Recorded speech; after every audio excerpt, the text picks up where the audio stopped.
We're live, I think. We're live. Hello, everybody. It's Thursday, and welcome to the live stream. We have Solo Brick Builder. Hello. Hello. He's happier now, but he'll tell you about his story in a few minutes. Regards a very special white card that's not coming in the post. We have Greg from London Bridge Bricks. Hey, Greg. Hey, how you doing? We have Mike from the Cool Factor. Hey, Mike. And we have Chris from Bricking It. How's it going? We have an echo in the background. I hope it's not me. No, it's me. And we have Brick Clicker, who is usually on the panel, but welcome in. It's great to see you here. And we've Tech from Tech Productions. Hey, Thomas. How we doing, everybody? Good. So, Darren, you have a video out at the moment. You want to tell the lovely public out there what the hell's going on? In 1 sec, you always forget to say hello to them. Hey, chat. By the way, chat is here too. If I'll get used to it some stage. I know, Mike. Hey, Miss Bricks of Fun, Magic Koopa, Grand Bot Boy. Sounds strange saying that. Just Build It, Pierre, Mac, Lego Madness, Just Build It Again, AT's is Life, KB Brick Lover, Gary, we have Lego Madness, Chef T, KB again, we have London Bridge Brick saying hello to everybody, Mac Daddy 23, who was here last night with us, and Lorraine Fox, Brickworm, we have Bricky Tie, and we have Generic Stud. Hey, how's it going? Lord of Bricks, and Nicoletta is here. Nice to see you here. Mrs. Craggle, Snot Okay. We've got loads of people. Ingrid Wynn, how's it going? And 117 Legion. And I'll say hello to everyone else that I missed along the way. So, Mr. Solo Brick Builder, what's going on with your Porsche? Yeah, where is it? Lego, where the bloody hell is it? I am a lot calmer. I was infuriated. I mean, I literally came in through the door earlier on, like steam coming out of my ears, and I made a video, and it was just literally like 10 minutes of me just screaming at the camera because I'm just infuriated because Lego this is twice now. I still haven't got my blacksmith house, which I ordered 31st of January. Still haven't got that. And yeah, now the Porsche, they've messed up the Porsche. They've now sent the Porsche and my house back to the Lego world of hell, I'm calling it now. And yeah, I'm not getting any of it because they messed up on my well, they just didn't put my address down. They've obviously given it to Billy Bob Jr., wherever the hell it is. And yeah, obviously wrong paperwork at customs. And yeah, they send it back. And then you ask them, like, can you just, put my address on, send the whole thing back? No. And interesting because I had this beautiful white car come through my door today, and I hadn't ordered it. Right. Chris, I'm on my way. Yeah, it's an absolute joke. It really is an absolute joke. Mike has your one. Look, Mike got it. I'm not trying to piss you off or anything, but that sucks, man. That really sucks. I'm mad as well because US doesn't have the gift of purchase, and I just had to take the bite and buy the set. That's the annoying thing is like I've been seeing other videos. I can't remember who I was watching. They're saying that Lego just didn't even bother telling like you guys in America. They just put important announcement. No statement. I just got to know because of LAN members reporting on it, but no tweet, no Facebook. Lego just like, even from the source calling the Lego store manager, they don't know. They just don't know why. It's just an absolute joke. And then for them to turn around and say to me that the package that I've got that has the promo inside there say that they're completely sold out. It's like, you clearly got one and you've clearly got a Porsche because you've got mine. So just get it, rebox it back up, whatever you want to do with it. I don't care. Just post it back to me. But no, they can't do that. So now I've got to wait until, if I want my Porsche back, I've got to now wait until March sometime to get it back again. It's like, you guys are a joke. You're an absolute joke. Can you buy one locally and just tell Lego to cancel your order? No. So you can't. So this is really funny, Mike. Right? There are certain shops that were open in the UK. One near me, Liverpool. I actually was going to pay a courier to pick up the set and bring it to my house. Lego can't do over-the-phone card payments. They're a joke. They're an absolute joke. I tell you what, they can in the US. I know they can in the US, I think. I tell you, those promos are going to turn up. They're going to turn up at Porsche dealers. They will, yeah. They're going to be selling the Lego sets, and they're going to be selling the promos with them as well. I don't think they'll be selling them. I think it'll be like a free with your car. It'll be like, here you go, Mr. James. The worst part about it is she's there telling me on the phone that they made a mistake on my address that they put the wrong address down, and then she has the audacity to turn around and say, "Well, we've had all these Brexit problems as well." You just admitted to me that you messed up. Don't blame Brexit. It's your mess up. Oh. Does she not realise we have Brexit too? It's our issue as well. Yeah. Exactly. Hey everyone, sorry I'm late. Hey, Rose. Hey, Rose, you're right. Yeah, it's, I just find the whole thing just ridiculous. And then, like, soon after posting the video, and then seeing how many other people have had the same problem or similar kind of problems. So, right, out of interest, though, because of GDPR and all that kind of stuff, what did they say about your address being wrong? Because legally, they shouldn't be able to do that. That's Exactly. Yeah. No, that's it. She glossed over that rather nicely. She has, but I believe me, I've been speaking to my sister, and her boyfriend's like quite clued up on a lot of this stuff. So, yeah, I'm getting some information from her because it's bad. There's a lot of things going wrong here. A lot of things. So yeah, that seems like a problem. MacDaddy is asking, is the Porsche worth the price, and does it steer? I think it's very worth the price. It's 150, right? So I have the Targa version, so you can remove the rooftop, and yes, it does steer. And it's pretty well made. So the way Mike Siaki put it together, the mechanism is pretty compact, pretty solid. It doesn't have as much friction as other cars I've tested. It's so much easier than it just. Do you have the Mustang? Not personally. I do not own the Mustang, but I did build the Mustang in the past and reviewed it. Yeah. So remember, the Mustang had a bit more friction when steering. Yeah, that's for sure. But I think the Porsche uses actually the very same rims as the Mustang. Yeah, they are reused. Yeah, you do get the black rims though, because I didn't build the turbo yet. But you get the black rims. You get an extra set of rims which are black. These are dark gray, dark silver. Oh. So that's pretty cool. I just noticed that last night after the stream. So that's pretty cool. I think it's worth it. I think very much so. It's beautiful. Has new pieces in the back, so you know the smoothness is there in the back, in the front. There's a new piece right there.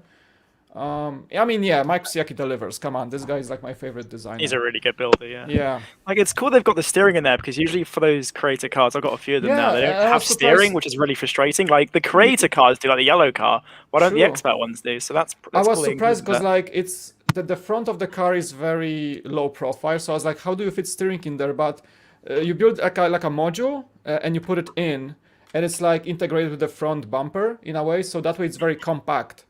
So I think they downsized it, like Mike downsized this a lot in order to work. It's basically just, you know, maybe 2-3 stud wide or thick Technic system with one single cog going to the steering wheel. And it's just so compact, so compact. If I remember rightly, didn't the Active 1 steer as well? Or am I thinking wrong? I think it does. I think it does. I think a lot of the newer cars have the steering mechanism. I think if you look back with the older cars like the Mini Cooper or the Beetle, they don't have the steering mechanism. I think they've responded to fan complaints with the recent models, because a lot of fans did complain these cars should have steering. Like, you can do it for your regular creator cars, like the yellow car, for example. I remember, I think it was a Formula 1 car. Why can't you do it with the creator expert models? So I think they're just responding to fan I don't criticisms. get the point of it. I think it's cool because at the end of the day, like, the creator expert cards are display models, right? Like, I don't see a lot of people playing with them. I own one personally. I love the car. It's gorgeous. But, I mean, I don't think they need to incorporate playability. It is cool, though. So. But it also allows you to create more dynamic posing with the vehicle, to have the car turning, for example. I like posing it with the wheels, you know, at an angle, perhaps even show off the hubcaps, for example. So it's a cool feature, and I'm glad they've done that with the new ones. It looks good. It looks good. I wonder if Porsche themselves have actually built it and, you know, given it some sort of review or something like that. But it's a good-looking car. It's actually one of my dream cars that I would love to buy. Living in London, cars don't really need them. I think I heard they're going to be selling it in the Porsche shops, like the showrooms. I could be wrong. That'd be cool. Well, that's where the promo is going to go. Yeah, you mark my words. That's where the promo is going to go. So if anyone's got any Porsche dealers near them, might be worth getting down there when we come out of lockdown, of course. Yeah. I don't know, because that would be really bad PR for Lego if they've taken the promo away from their, say, direct fans and then gone, okay, well, if you really want this promo, go buy it from Porsche. Like, I don't think that's a good look for Lego. I don't think Porsche will personally sell it. I think it's more of a gift with purchase. But it's no, in Porsche though, you probably have to buy the actual car to get the Lego. That's what I mean. That's what I reckon it will be. It'll be probably I mean, you guys are aware they pulled the promo in the United States, which is unfortunate. I know, like, everyone else, you guys can get the promo. I know a lot of people were hyped for the set because they're like, let's get it early on. Let's get this really nice promo. Yeah. And now the States, we can't get it due to shipping issues. It sold out really fast here as well. I saw a couple of people on Instagram saying that they'd ordered theirs like still in the morning and it had already sold out. Like people bought those promos up pretty quick. Yeah, it was like in 40 minutes they sold out. They released it too early. The 9:30 you could buy the promo and the set. Yeah, I was one of them. Managed to get hold of them, and apparently they sold out of the promo and the Porsche. Despite I got mine. You missed out, you got it.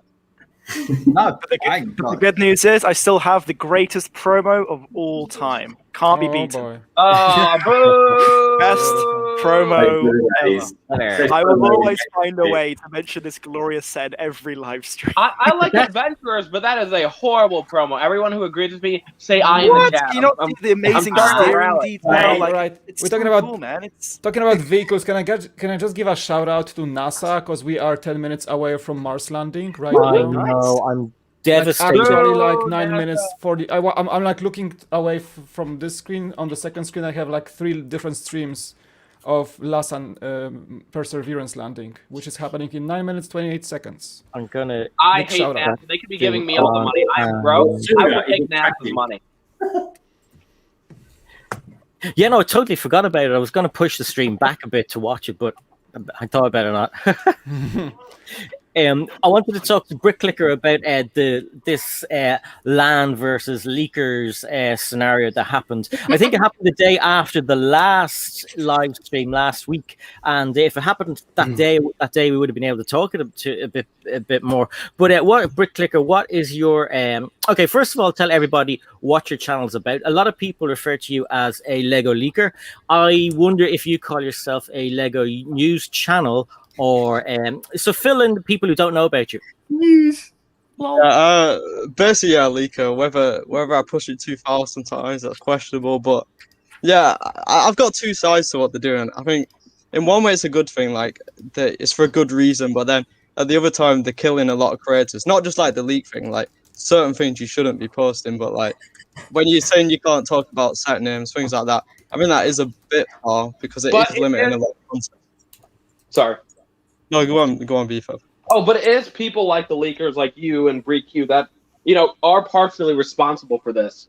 And I mean, that I'm not blaming you. Obviously, like the main reason this whole thing happened was because of Ryan, right? Yeah. Like I've talked to people inside the LAN, but Lego is going after a lot of people. So from what I've heard, inside information, I'd be very careful of what you post within the next week or 2, because from what I heard, they're just going to start hitting people like crazy. I know Instagram, a lot of people got hit when they posted the new catalog images, just wiped out. Bam. So yeah, someone just told me then that the channel just got taken down for the catalog stuff. So that's I haven't done that time because that's like really far. But like, yeah, that's not good to post them now. Like I've not done it this time, but I feel like some things you should be allowed to still. But maybe they pushed it a bit far. I mean, Bricklicker, you know how I feel. I've already talked to you about like the whole leak thing. You know where I stand. I feel like personally, like if something let's say gets leaked from a store, I feel like that's different. The only issue that I have, like let's say with what you do and stuff, and you know how I feel about it again. I'm not shading Bricklicker. Him and I are cool. But like confidential catalog images, they are illegal. Like you're it's illegally posted. So I do understand if Lego takes on channels for that. From what I heard, Lego is about to go crazy on people. So I'm just like, well, I'm going to make it my goal. I'm going to start a website and post like information, but I can get information early now. So I'm just going to make a website and post it there. You can't take down my website that easily. So yeah, I feel like they're still not doing a good job though. Like the catalog images from yesterday, they're all over Instagram. They're all over YouTube. And like, so the problem is that it's too big of a scale for them to like get rid of everything. So they're going to have to come down like really hard, like you said, to like wipe everything out. Yeah, but I mean, oh yeah, go on, BFAB. Plus, people on the LAN are supposed to be reporting people. I know a lot of people who've been reported. So, yeah. I just think they're putting a lot of effort into taking or trying to take down people that are spreading the rumors. But like,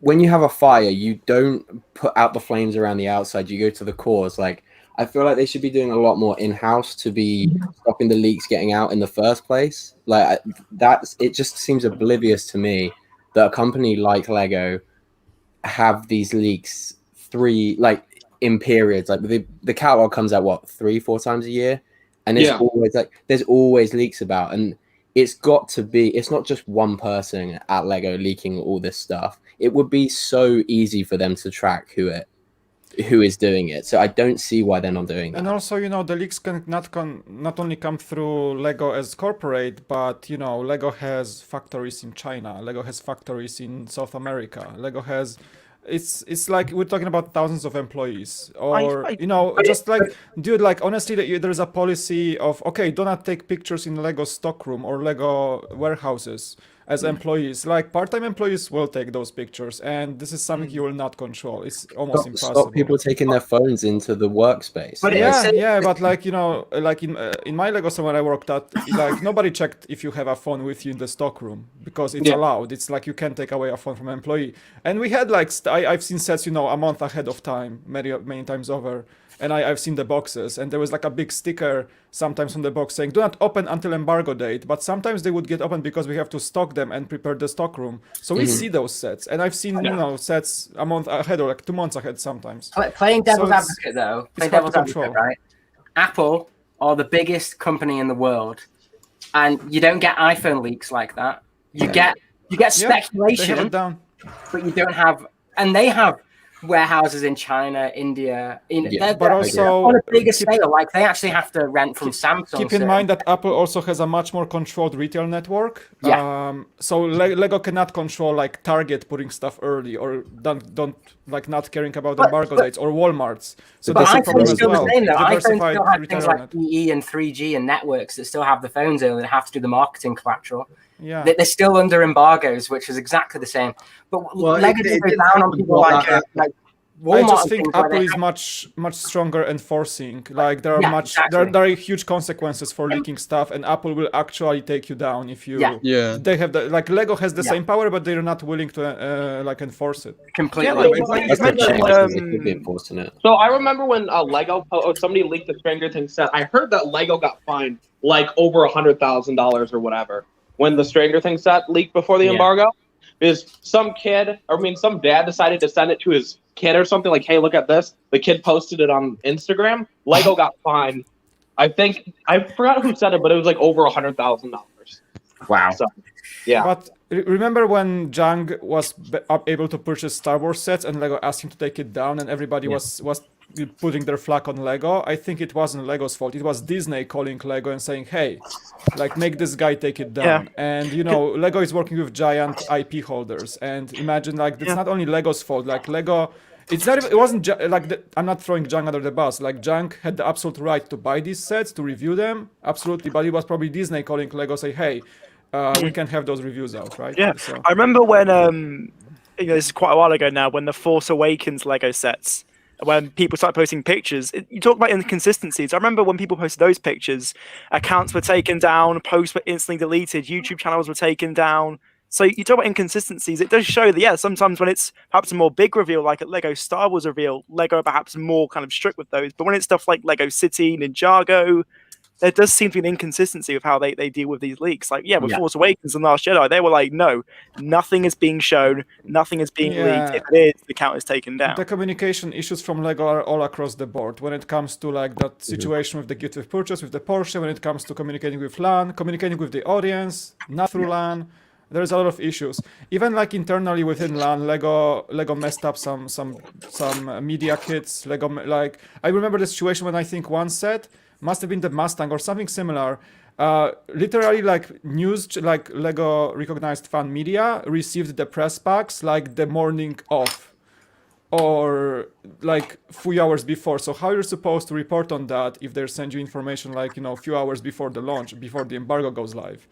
So there were situations like Lego has a lot to work on when it comes to just communication skills and enforcing or adjusting rules. It's a big problem, and I've seen that for many years now. They're failing people in the land, so truly, I'm not in the land, but they're true. Like I know, Mike, you're kind of a part of the land, right? Because beyond the bricks in the land, right? So. I mean, I know the rules of the land, and I closely worked within the land rules with Brick Vault, and I worked within the land rules with Beyond the Brick as well, so I know how this works. Yeah, but there's a problem of communication overall, I would say. Yeah. Like Rob was saying earlier with the whole like, so Lego's like, if there's a image that comes from a retail site, you can cover it. But if a Star Wars image drops and you make a video, this kind of happened the same thing with Monkey Kid last year. I got a strike for covering Monkey Kid sets when they first got revealed. A Chinese retail website revealed the sets. I was told it was okay. Then all of a sudden, like Lego's backtracking, everybody take their videos down and they're striking people, right? Yeah. And it's like Lego does not know what they want to do. They're like, okay, the rules are okay here until this happens, right? Like, oh no, there shouldn't be that if whatever, right? But they're making up their own rules while they go. You can't say everything's okay if it's on a retail website and then be like, oh yeah, you know what, the Monkey Kid sets, I don't want them revealed, I'm going to strike it, even though we're following your own rules, you know? So, I mean, I got in contact with Lego's lawyers, right? And they didn't do crap about it. So, I don't know, Lego's weird. Yeah, it's inconsistent across the board. Like with the Porsche, which has just come out, when that leaked like first week of Jan, mine got strikes. They had like 4,000 views, but then there was someone else with like 70,000 views on theirs. Theirs stayed up. It's like if you're gonna do it, you have to do it like consistently across the board, not just like pick and choose. Lego's weird. They really are weird. It's like they're like, yeah, let's strike this person. Let's not strike this person. I don't get it. So I had this interesting conversation with Jang last stream. He came and we talked a bit about LAN because I mentioned that I want to apply to LAN in the future again. And it's like, it's a double-edged sword because you have to follow stricter and stricter rules in exchange for having, product support and marketing support from Lego, which is cool. But you have to abide by all those rules. And I can see why many people like Jang, for example, choose not to even engage in that situation because it takes away your freedom. It takes away your the way you want to run things. So you kind of exchange a bit of that freedom in exchange for product support and marketing support. So some people may accept it, some people may not. And it's just like a thing that, and as you said, like channels outside of LAN get strikes, yet channels within LAN has to follow all these rules, and like they lose views, they lose exposure just because other people can absolutely do whatever they want, and Lego doesn't really give any consequences for that, right? So there's that.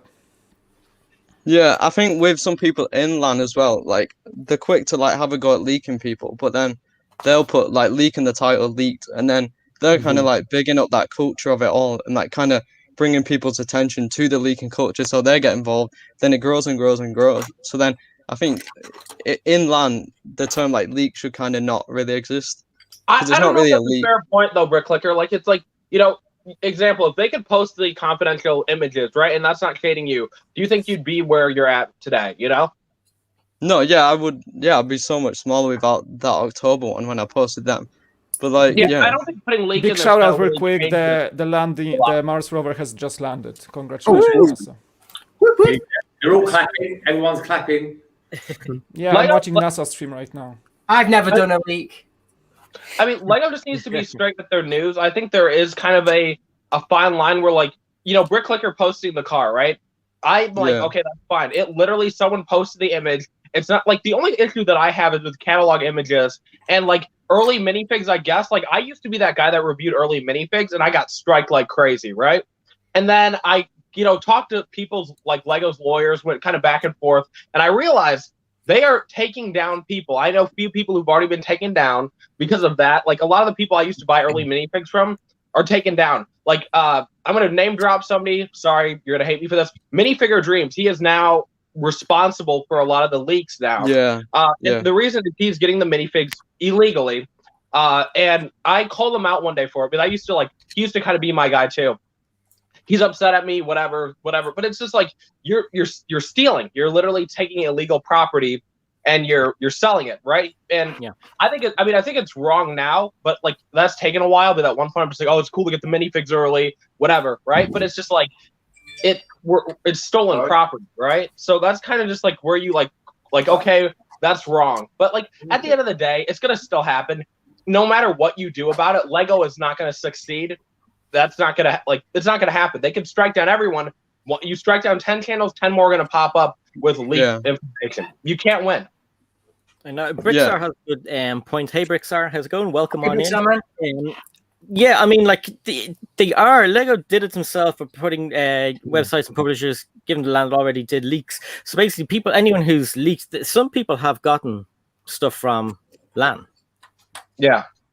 What I find confusing sometimes is you see BRICKITECT, for example, they post set numbers and names months before the sets are revealed or anything. There's no picture. We just see like set 1020 something just in BRICKITECT. It's just like, where do they get that from? They usually get it from websites. They usually get it from a secondary source. Really good keeping up on that stuff. And if they don't have a secondary source, they'll usually just drop the set number. Which Lego doesn't have an issue with people dropping set. Oh, okay, never mind. My bad. But I feel they definitely need to improve the communication. Like when the catalog leaked yesterday, it was a retailer who listed all the individual sets and then they scanned in the catalog. So it's like they should be educated to know you don't put the catalog up. They were basically putting it as an advertisement for the product. Then one person sees it and it's everywhere. Catalogs, I understand they hand them out to retailers so they kind of have an idea what they're purchasing or whatever. But like they shouldn't literally have a meeting, have all like the big guys in a meeting, show them what they're getting. I know I'm pretty sure Lego's done that before. I know like with Mosaics, like months before, like I know your creative friends, a few other people, they all were like in some meeting room or something, I heard, and just got to see the stuff early. I don't 100% quote me on that.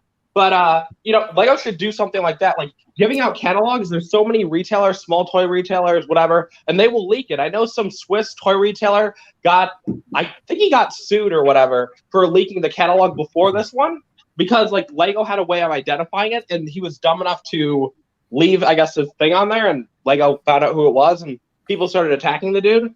So I think his family had been in the toy business for like 100 years. So now he's screwed with that. So, you got to be careful, because you are affecting the smaller toy retailers too if they decide to be stupid enough and not cover up their information. Because now Lego's putting stuff on the catalogs to make them identifiable. So the thing is, though, wouldn't you, just as a retailer, you say, right, we have X amount of Star Wars sets this year. There's one for 20 quid. Do you want it? No, because I'm pretty sure no idea what they want to purchase. I'm pretty sure Barry, who owns a toy shop, doesn't need to know what Trouble on Tatooine looks like. That's what my local does. £20. That's all he needs to know. He's not going to know. Oh, a Tiberian shuttle that contains Darth Vader in it. Oh, definitely, I need to know that. Yes, now I'm going to make that purchase. Especially for the first wave of purchases, like you said. But for the smaller retailers, you have to the mom and pop toy shops, right? They need to kind of know what they're purchasing, especially if they're buying smaller quantities of products. So for instance, for Mother Care, then when they sell prams, do you think the pram companies show them all the prams, what the prams look like? Of course they don't. No. They say we've got a £300 pram here, we've got a £400 pram here. How many do you want? It's bulk buy. They're not going to look through the catalogue and be like, oh, they've got this one here and it does have this nice push feature. They don't care. They're like, they've got X amount of money they can spend on certain wholesale. Lego sells itself at this point. Like, it's so in demand. If I was running a toy shop, I'd be getting hold of whatever Lego I could. And then when you go to reorder, you reorder based on what sold well the first time around. But you're looking at it from that perspective. Maybe a larger company, that's fine, but the smaller toy companies, they can't do that. Like if you have a small toy store, you can't buy every single Lego set that the bigger company. That might go for you, maybe in America, but like over in here, I see a lot of like warehouse listings. There's no pictures. I go to a lot of food warehouses and furniture warehouses, and it's just like three-seater chair, cream. 400 quid. And how many of those do you want? And I go to toy warehouses as well, and it's just like Marvel figure, blah blah blah blah blah blah, and that's it. That's all the information that some of these like Mattel actually give you. They don't. It's just like bare bones information. Do you want it? Yes or no. This is the price it's going to be. End of. That's it. Lego doesn't need to give you like what Chris just said. That you don't need the full price list because but Lego's trying to be transparent with their toy retailers. But at the end of the day, right? You're the one making the purchases, right? Of course. But then, like you're saying, they're shooting themselves in the foot to spite themselves, aren't they? You don't want these things leaked out to people, so don't tell the retailers because, well, people are nosy, aren't they? Yeah, but when you sign a contract, right? Lego was not expecting their partners to violate their contract. Like, usually it seems like this is what happens. Some person, you know, some father that maybe owns a toy store is like, yo, kid, look at this. Here's this image of these new sets. And then the kid's like, oh, yeah, let me post it on Instagram now because it's going to get a crap ton of likes, you know? Like, you know, so, you know, that's why, like, if you ever have leaked information that you don't want to get out, like in the past where I've had, like, information, and, like, people said the one way to not get screwed is just don't share it with anyone else. No one is truly trustworthy because they might want hype, you know? But what happens if Lego did come down hard on people? I mean, quite frankly, when it comes down to IP and stuff like that, they are actually legally obliged to. They could go around to Bricklicker's house and confiscate all these PCs and stuff if they want to. Yeah, I know that they did it with some people. So one of the guys I used to buy from, he was like getting minifigs legal. So Lego came to his house. He was stupid enough to put his real address. Came to his house, took pictures of everything, and then sued him. So he stopped doing that, and now people like Minifigure Dreams doing the same exact thing. I told him to remove his address off his, you know, shipping things when he's shipping minifigs early. But once Lego finds his real address, he's screwed too. So I wouldn't mess with Bricklicker. He's half shark. I'll just buy the heads up. No, but the thing is, Lego could go and sue you, especially for like the catalog confidential. Like any of us who are posting that could get sued if Lego decides to sue Bricklicker. But like, Bricklicker's not going to win. That's not like this is what I don't understand is why in Bricklicker's specific example, why they just haven't taken your channel down. And I've said this to you. Yeah, I don't get that. Like, it's not cost effective. It's not good PR for them to go through and just start suing people on the internet. Just take them. That's why YouTube has the content. But sometimes you need to make an example out of people. If let's say, and again, like I said, this sounds like I'm hating on Bricklicker. I'm not. We're cool. But I just keep verifying that. But like, by the way, that's the picture for that Perseverance sent to Earth. Just oh wow, very cool. First picture that's from it's landed in the Jeriza crater. I thought that was a close-up of someone's face. No, it's the shot from the rover from Mars, right? Hot from Mars, right? Hot from Mars. It's the nuclear cell. No, it's the San Diego desert. No, it's not. It's in somewhere in Arizona. I can see Vegas in the background.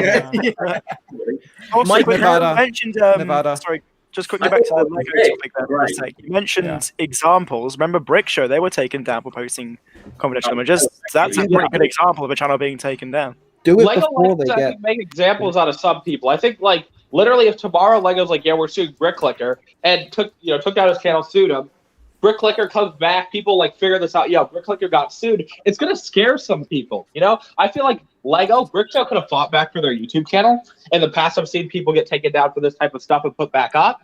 But Lego wants to make an example out of like people like, yo, you're posting leaks. We can't have this happen. We are gonna take you down. And just because they're not doing it now, like, well, yeah, like Brick Show arguably one of the most well-known channels on Lego YouTube, and they were taken down for it. They were just, they just said, right, you post a confidential image, off you go. And they just delete their channel, and everyone was just like, whoa.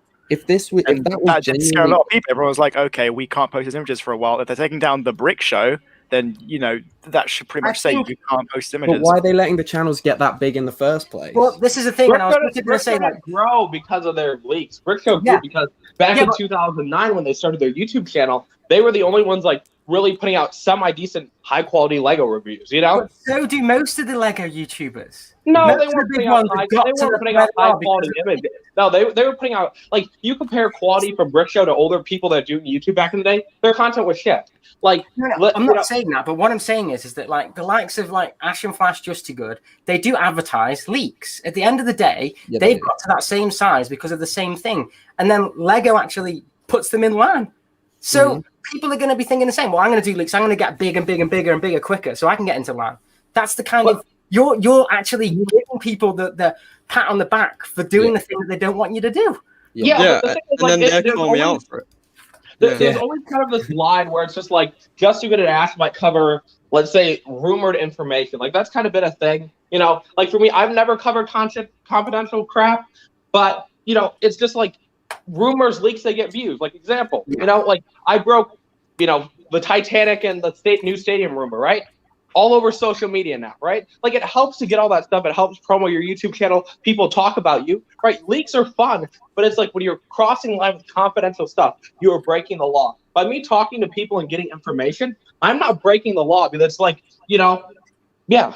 If you want to take the moral standpoint, which you have said that about like buying legal things, you are still not morally in line with what you're like fighting. It is contradicting when people were like Chris said, they're fueling it, and it's not directly, but you have to, if you're gonna have that stance, you've got to have the moral stance as well. It's not just like I'm gonna follow the rules, and then I'm going to call out people when they're not following the rules and being immoral. Exactly. But also the same thing is like when do you cross the line? Because who determines what information should drop? Because we don't know. Like you might say, Lego determines what information drops.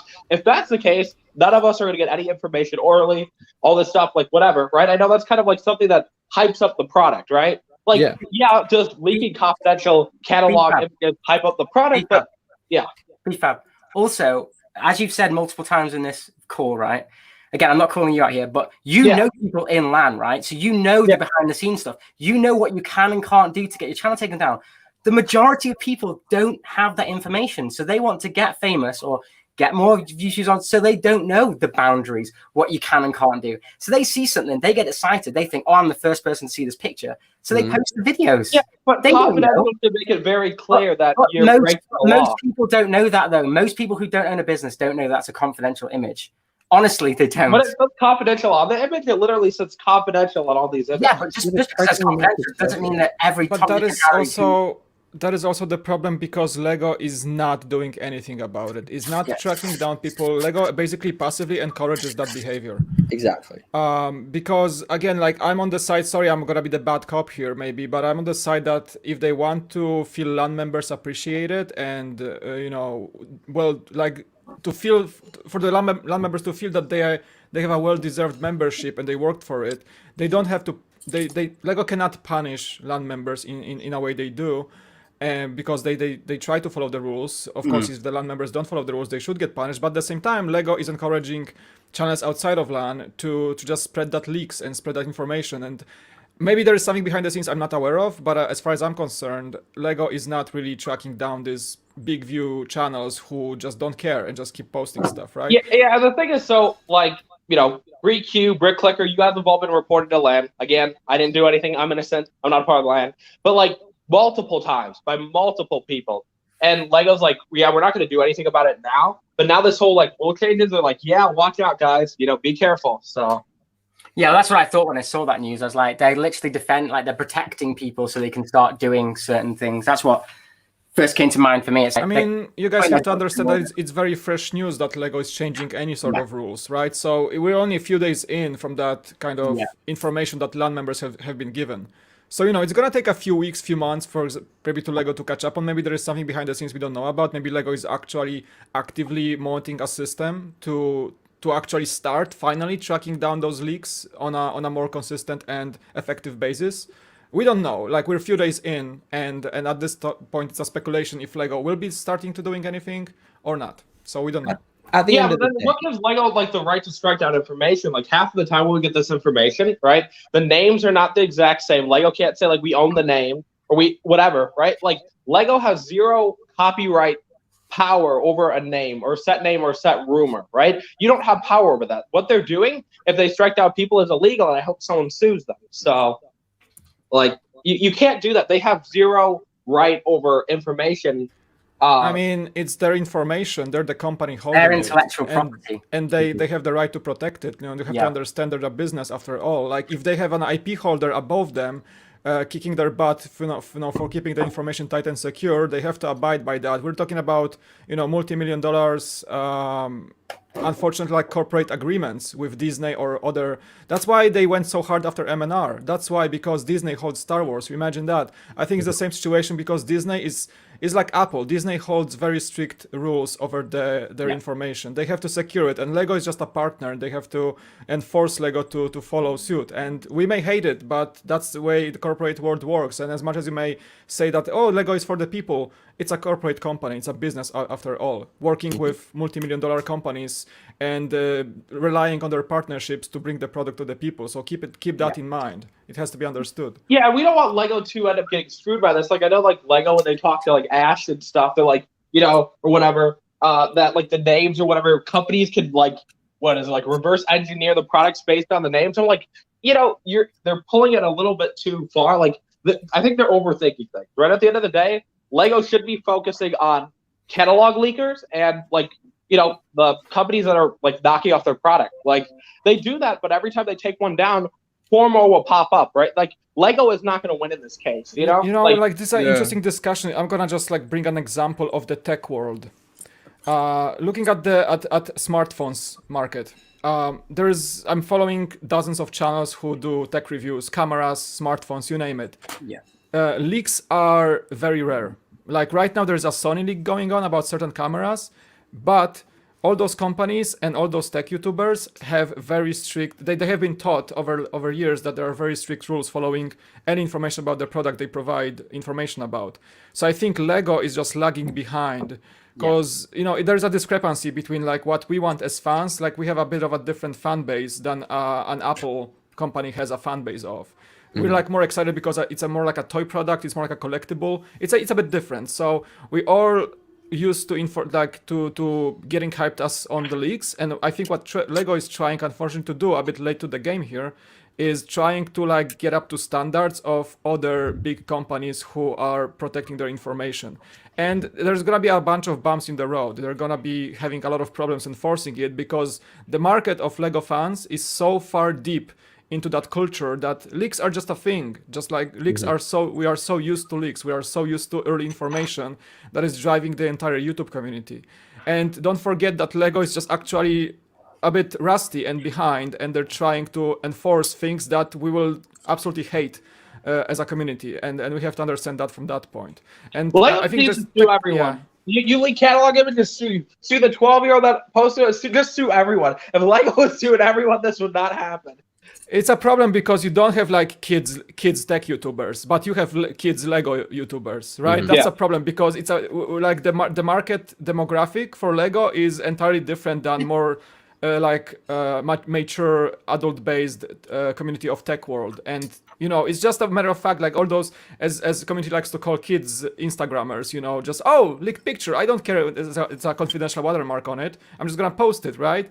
You know, somebody recovering smartphones will never do that. So, you know, and you don't have kids reviewing smartphones, but you have kids reviewing Lego. So keep that in mind. And a lot of like small mom and pop, you know, YouTubers, as I kind of refer to them, people who just, as you said before, do not abide or do not even understand or do not even know about the rules that Lego is trying to enforce. They will post that stuff, and that's exactly it's just like a part of a culture and part of how many years it took our YouTube community to get used to it.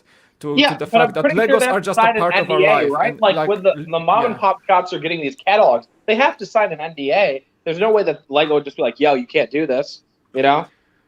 You know, so I think there has to be a middle ground here. Like Lego has to find a way. Lego. I'm not saying Lego is a saint here because they're not. They're trying to enforce things, but they're not really doing this the right way in many ways. Again, lacking communication, lacking strict consequences, or lacking strict, you know, ways of doing it. And it's gonna be a problem for a few a few years to come because people will have to get used to it.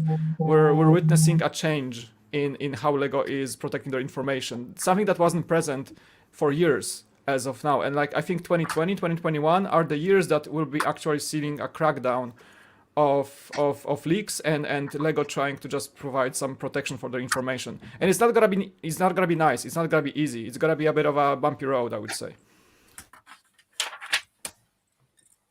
Well, I personally think we need leakers in the community. I personally think they're kind of important. Because news channels who are small or big or whatever, I think they kind of have to watch their back anyway, and they're aware of that, whether they're in LAN or not. But I do think leakers are important. Normally, I don't touch leaks at all on my channel, but I do news, and I usually do the news when I see promo bricks or BRICKITECT putting it up first, and then I know it's kind of safe. But Mike, I know you do news and other things. So, I mean, do you think leakers are important, or do you think, you know, do you think they should be kind of like, do you think they should be clamped down on and kind of taken out? So why do you think they're important?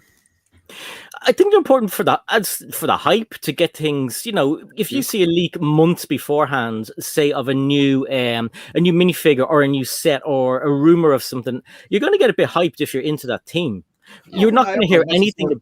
You're not going to hear anything. We're looking at it from a fan perspective, not a business perspective. But at the end of the day, it kind of hurts the Lego company, right? Like the Lego company, at the end of the day, it's their fault. They should be more careful with how they handle things. But like, yeah, us as fans, we love to hear the latest news and the latest hype and the latest leaks. Like who doesn't, right? When the catalog leaked yesterday, I screenshotted everything, right? But I don't condone the whole like copyright, like sharing the confidential information, right? We all love to know the newest like things. That's what people like to see, But at the end of the day, we are affecting the company, especially with the catalog information. I feel like that's what I said about the culture. Like we are so used to it that it's part of our, like, I like leaks. I'm not gonna say I don't, because it gets us hyped. Like it drives the product. But I think the problem here is that the longer we are into the forest, the deeper we are into the forest, that Lego is.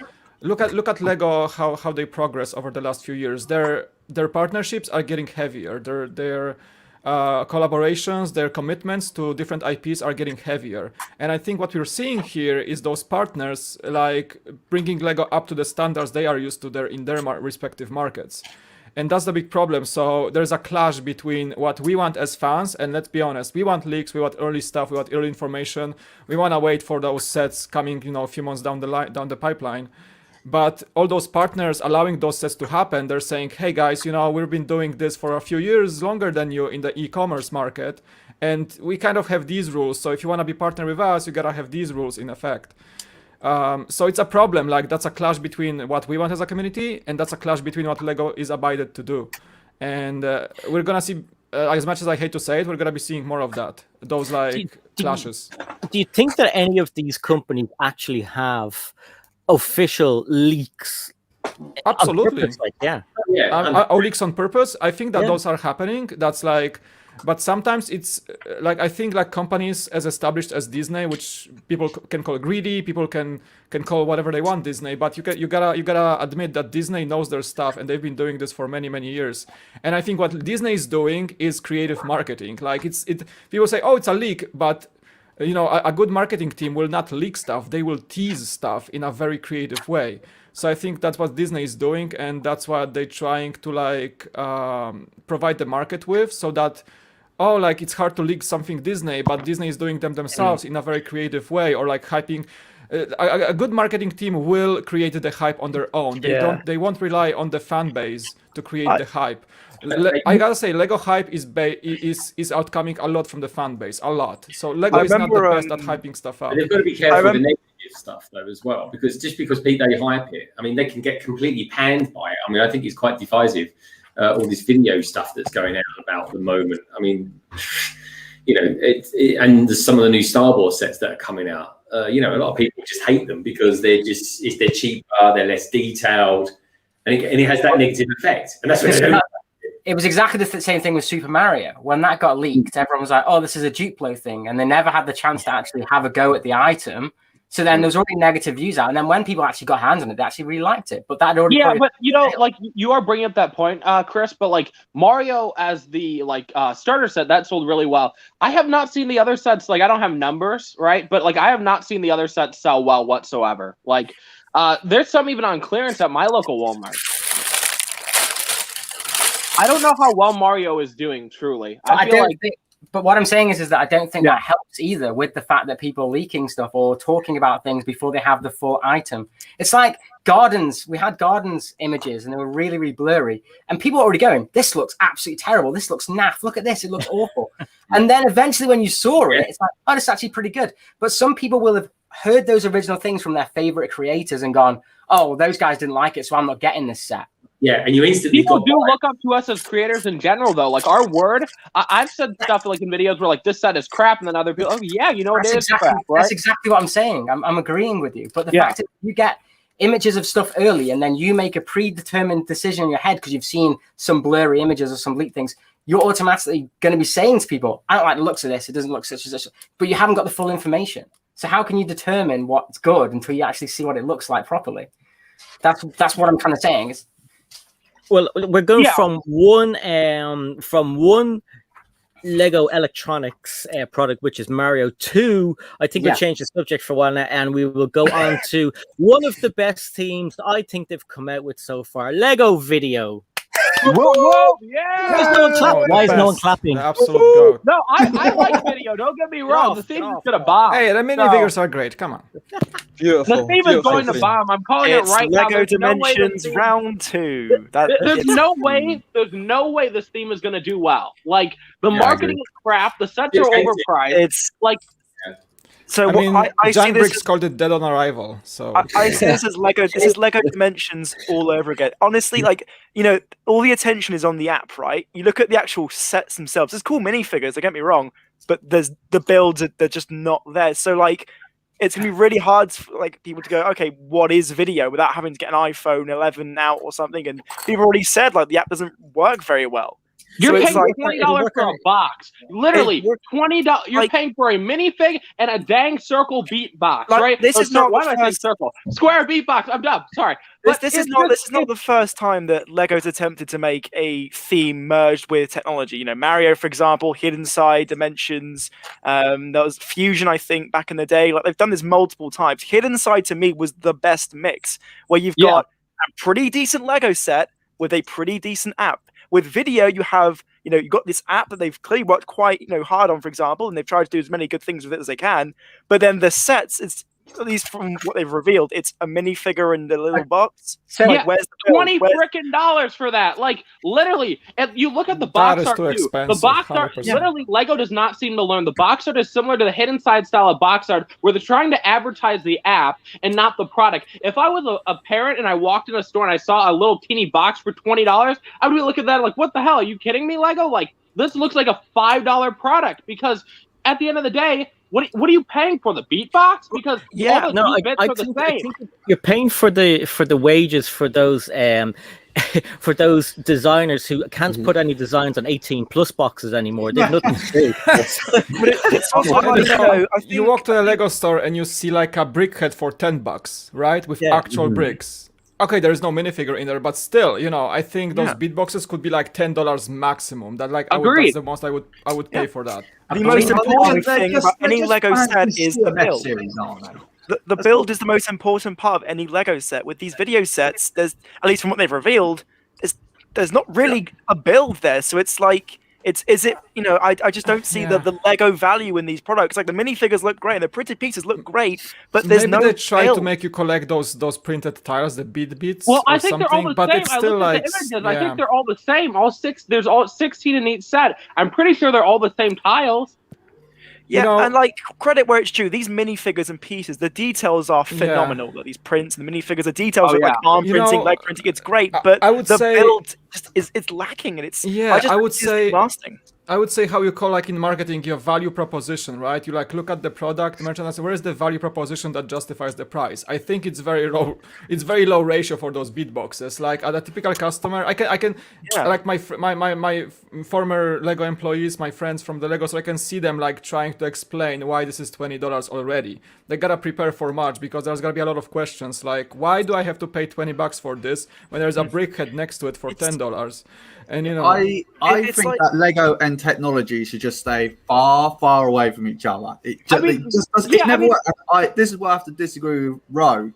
I think is gonna hate. I hate saying it, but I think Mario is probably the better interaction one that they've had, and that really hurts. Mario and Boost are the only like successful like technology-based products, right? Boost killed it, Mario killed it, but none of like I know Boost I guess has an app, and I think Mario like whatever there's like usually app for the instructions or something like that, but none of them are mostly focusing on the app. At the end of the day, these products like the Ultra Agents, Nexo Knights, Hidden Side, they all failed because you play with the app once or twice, right? Yeah, as an adult, right, I played with it, got bored after 5 minutes. I know a kid, right, who probably has less patience than me, probably, think it's cool for, for a little bit, and then they're like, yeah, I'm never going to play with this app again. And then you look at, like, the box art, like, okay, Hidden Side, crappiest box art. I went to stores and tried to get, like, certain Hidden Side sets. No one could tell the difference. Like, I'd go to a regular store employee, yo, I'm looking for this set. They'd pull out a bunch of the Hidden Side sets, like, is it this one? Is it that? Like, your average parent cannot tell what you're getting. And if they can't tell what you're getting, Why are they going to purchase But it? we're also if I- missing with Hidden Side. Sorry, I meant as well that what I meant to say, Mario is the best merge of the two, but with Hidden Side, you had the best builds of any of those sort of merge. Oh themes. yeah. That's what I meant to say. Sorry, and yeah, like it's Dimensions all over again. The video, like it's where with Dimensions, one of the biggest criticisms was that the builds just weren't there. Like, and you're paying like £15 to £20 per like small set. And Video, I've also got to say as well, in regards to like Lego technology, I know obviously some of you don't, well, probably all of you don't deal with it, but obviously like the Lego Technic, obviously going over to this phone operated remote control crap, it's rubbish. It's generally rubbish. I mean, like the RC car, it's all on one joystick, left, right, up, down, forward, back. It's all on one joystick. It's rubbish. But you know, guys, we're kind of missing the point here. The Top Gear one, it's reversed. So like. It's rubbish. Lego should just stay away from it. Sort your own bloody website out first of all, and then concentrate on that. But you know, guys, we might be missing the point here. Like, let me tell you, how many of us here on the screen are kids? Oh no. And how many...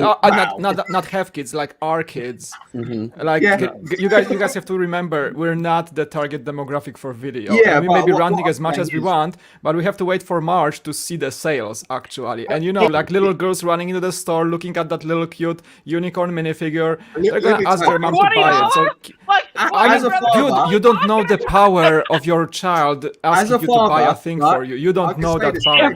If I had a kid who likes video, I will leave the kid outside of a fire station and abandon the poor kid. You don't know the power of kids that can convince their parent to buy their stuff. You have to be a parent to understand it. Well, I will kidnap a kid just for this experience.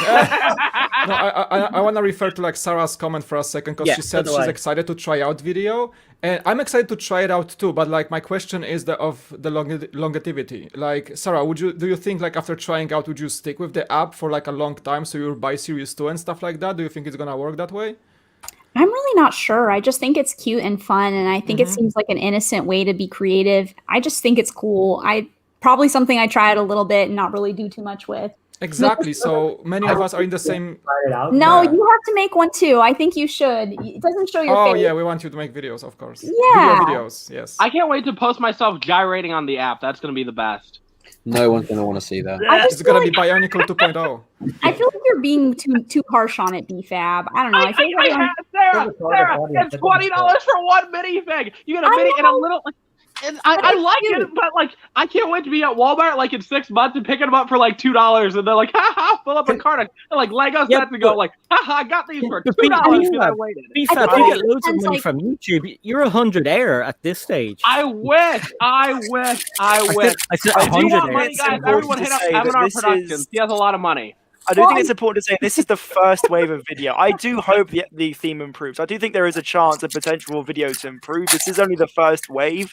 So I think it is one of those things we have to wait and see how the theme does. Okay, so there's a crap ton more sets coming, I believe, October. We're getting a second series of the bandmates in October. So another 12 minifigs. And I think we're getting another like 6 or 7 sets in October.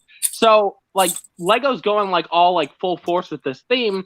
And don't get me wrong, the sets, the minifigs are amazing. Lego killed it with the minifigs, but at $20, it is totally not worth what you're paying. Now, the bandmates, I understand $5 they're worth it, in my opinion. Again, the issue about like, you know, the whole like feeling of the boxes thing, clearly you can't feel the box. I think that's kind of frustrating. You know, I just see people like cutting open the boxing and like stealing the minifigs. You know, I'm calling it right now. There's going to be so many empty packets I think it's going to be a problem in many retail stores. Like, I mean, it is worth it. It's good value. You get the minifigures, you get the tiles and stuff, but it's going to cost you more money because you're going to have to, you can feel them. So you're going to buy one, then you're going to go, I don't have that. And the next thing you know, you're spending like, well, for people like us who will review them or whatever, it's going to cost a fortune. Plus you're going to have little Johnny saying to his mom, I really want that mermaid or whatever. Do you know what I mean?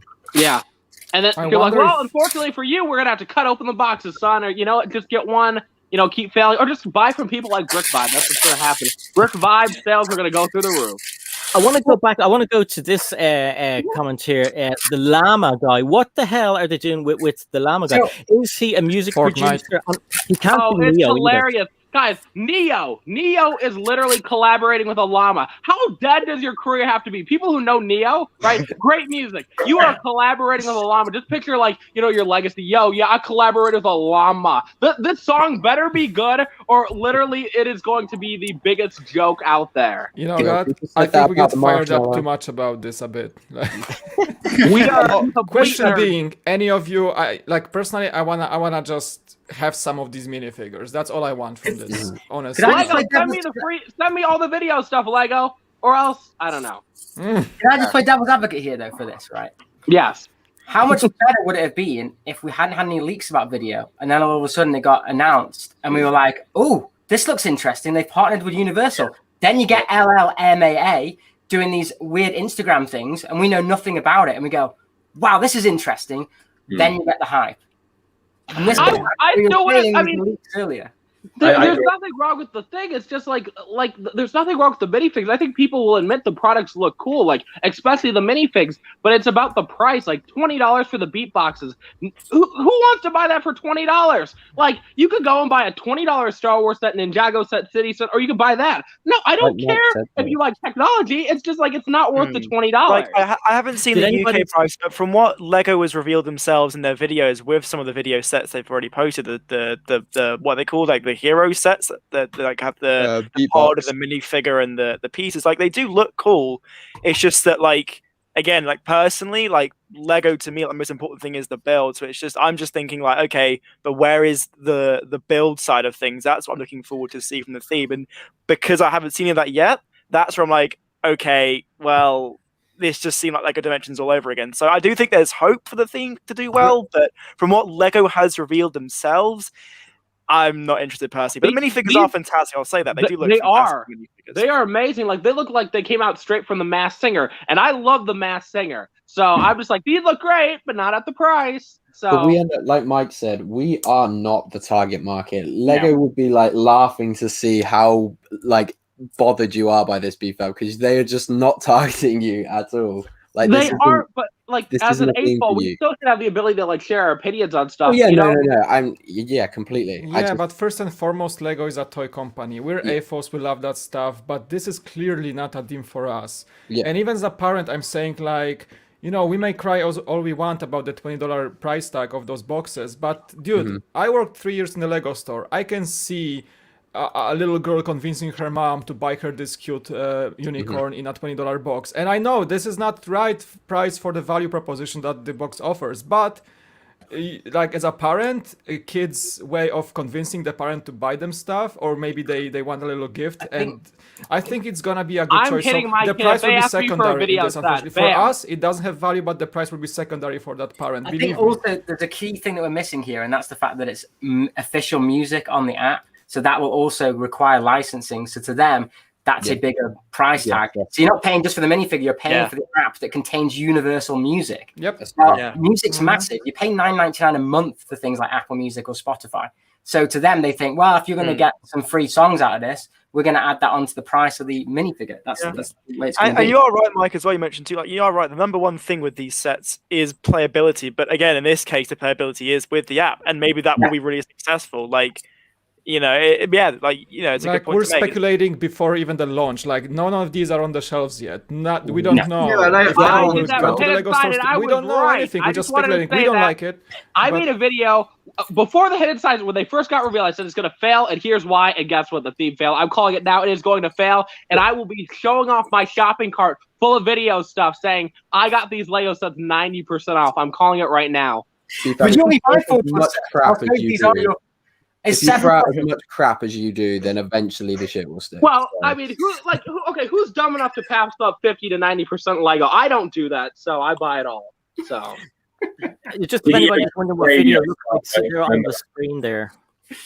See, they're good sets. They're better than like some rubbish like Ninjago set. This is quality. Whoa, Ninjago was amazing. These are good. I'll be buying these. They're one. I'm buying these. Ninjago is an amazing theme. Ninjago is one of the best Lego themes. Thank you. What did you just say? I'm just going to confirm they were in stock this morning, and they've completely sold out of these. Completely. look at it like this. That's with all Lego sets. Like every time new Lego sets drop, they sell it for the most part, right? I mean, that's not. They were being sold already. Yeah. No, this is official shop. Yeah, but okay, no, it by says them putting it out of expected in stock, stock. I'm pretty sure, right? And don't quote me on this. I'm pretty sure they're not out of stock. I'm pretty sure that Lego probably told them they couldn't sell it anymore. Yeah, Lego. No, they were in stock this morning. They were. Yeah. Oh wow. Yeah. Oh wow. No, I did have them up, but yeah, no. So I don't think they all sold out. I'm telling you that shit. That stuff didn't just sell out. You know, like Lego probably saw the website, told them, "Yo, you can't have this stuff," and they put it out of stock. Even if they sold them this morning, it happens all the time in Lego. So we don't know if those orders will be canceled. They may be canceled. Yeah. God knows. Maybe not. But yeah, the minifigures look pretty sweet. But I mean, you look at the pictures. I mean, that's who they're aiming it for, aren't they? Like I was saying, this is not for us adults. The figures are pretty cool, but I can't say if I had if my daughter came up to me and says I want that for $17.99 and just see that as holy cow. And then you look at your daughter and you say, have you ever played with rocks before? And then that's the figures though. I'm sorry, BFAB, because obviously you've never done anything like this. But I have to agree with Mike. You know, the power of persuasion of kids, and Si can agree with me and anyone else on here that's got kids. They will not stop until they have it in their hands. And that's what you lied to them. You're like, we'll come back tomorrow, and then you never come back tomorrow. My parents did to me all the time. All right. Yo, Try being a parent for a week and we'll see then. Oh, we'll be back tomorrow. We'll pick it up. They never took me back to the store. Also, like, imagine the fact that, like, I'm in the US. The US market is it's a consumptionism culture. I've seen people overpay Lego a lot. Like, people go to the mall. We may disagree on that fact, but $20 thing for your kid who you love and who want to gift with something, it's not going to be a big deal for a person in California, for example. And I'm looking for a perspective on like American consumptionism. It's just a thing. So, you know, let's be honest here. Like, we can rant as much as we want, but we know, like, okay, for us, it has to be great, like price to piece ratio or some great offer for a set to be worth that price. But imagine this, that Lego is not just throwing this out of the market and designed it a week ago. They did their research, they did their, what's the price tag we can put on this? Involving all the licensing, as Chris mentioned, all the costs associated with running that license with UMG and putting this in the stores. And they came up with $20. And that's what they, after all that market research, they thought it's the right thing to do. They found all the as much as we want, but it's backed probably by a lot of, I don't think Lego is being greedy at this point. I think just Lego. They probably like interviewed a bunch of Beverly Hills kids and like, yo, what can you afford? They're like, oh, $20 is nothing. That's compartmentalizing. That's putting people in a little shelf, you know. But why keep trying something that fails? Like, example, like you guys have mentioned this, all of you mentioned this. Ultra Agents, Hidden Side, Nexo, all these things have failed. Yeah, but BFAB, you learn by your mistakes. Yeah, I mean, Lego. How many times are you gonna mess up till you learn, though? Like, I mean, as much as you need. Like, you know, I'm not defending Lego that we think it's gonna fail. We don't know. I think what Lego is doing is diversifying. They're trying to again catch up on the e-commerce. They're trying to catch up on the trending markets. From a business standpoint, this is a good thing to do. Like, but you know. We may think it's gonna fail. We don't know that. Like, Hidden Side, okay, wasn't the best successful, but they're trying. They have the resources. They choose to allocate. They have to try. Also, with a company, that's a good thing. They have to get products that they go, do you know what, these are absolutely wacky to see what sticks. They've got cash cows. You have cash cows. You have these kind of lucky chance. Because like it's like Crazy Frog when that came out when I was a kid. You'd have thought, who the hell's going to buy this thing? It became a multi-billion-dollar product in and out. And you're never going to get that. It's the same with the iPhone. When the iPhone people came out, people were laughing at it. The same with the iPad. People were calling it MaxiPad. What's this? Is a stupid. It's now the biggest thing ever. Yeah, exactly. And you're never going to get that without trying and learning. BFAB, you're basing your opinion, and I understand it, because you're basing this off emotions. You're basing this off your personal understanding of the theme, and you're basing this off that if you or not you like it, or you think like other fans like you will like it. And I get that. That's one approach to do it. But if you take like a bit of a calmed down, like a calculated approach, you will look from a business standpoint and understanding the thing is, I like all those themes. I like Nexo Nights, I like Hidden Side, I even like Video. But you're looking from the perspective of a dedicated Lego fan who puts a lot of emotions into your opinion. Whereas I'm also a dedicated Lego fan who, like, I can rant a lot about many things in Lego, but I try to like rant first and then analyze why is Lego doing this in the first place, trying to understand their mindset, trying to put myself in the business standpoint. And I'm coming to a conclusion that we may hate it, and we may hate the price tag on the bit boxes. We may hate the fact that Lego is doing those cardboard boxes, so people like us cannot feel for the minifigures. I get that. But everyone bring a Switch for them, that it might be a good thing. So they're trying to like, of course, they may be walking on a thin ice, trying to appease the fans that way. But looking at this from that perspective, like I can kind of justify some of those decisions. But in the end, the market verifies. So Lego doesn't know. Like we don't know how many will hate that team. Like we don't like it, for example, but how many will actually love it. And I do see this actually doing pretty well, because you see how Lego's marketing this video thing. You see how their box art's going. It's very colourful, very bright, very fast-paced adverts. It's targeting the kids beautifully, and it's going to annoy the adults, something chronic. But the thing is, like, kids are living in this beautiful... They literally found kids that look like they're being tortured, and they put them on the front of the boxes. If I was a kid and I saw that, I'd be like, no. It's where your emotion comes through too much, actually, I think. Yeah. If they saw you on the side of the street, they would have kidnapped you and put you in the video. And that would have been a hideous kid. That me as a kid, they'd be like, oh my God, why are we putting this on the box? You know? Well, you would be a very blurry background, I will admit that.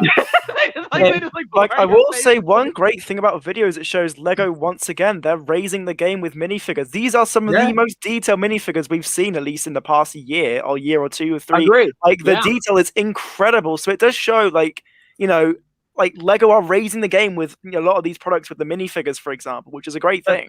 Like we want to see more detailed minifigures. Like, isn't there the DJ minifigure with the really cool headset and like the neon blue look? Amazing. So that is a great thing, and hopefully they continue to do this with other It's also bringing on to what Cabbage Face says. Who thought TikTok would have been as big as it is? It just takes that one little thing, and I think video is going to work really well on TikTok as well. Do those you fancy can't little upload videos. your things to TikTok though. I think you could only keep it on the video platform. It only stays on the platform. Yeah, Brickstar has 2 things to say. One, he would, if he had a business, he'd hire Mike. So there's a good compliment for you. And the other thing is, I didn't think of this. Is video marketed towards girls, or is it marketed towards everyone? I know we're adults and we seems like it's a bit toward girls. I feel that way. It's kind of like had this Friends vibe to it for some reason. Yeah, okay, so, like 7-year-old girls, like that kind of range between like 7 and 10. So is that just confirmed that Bricklick is a 7-year-old girl?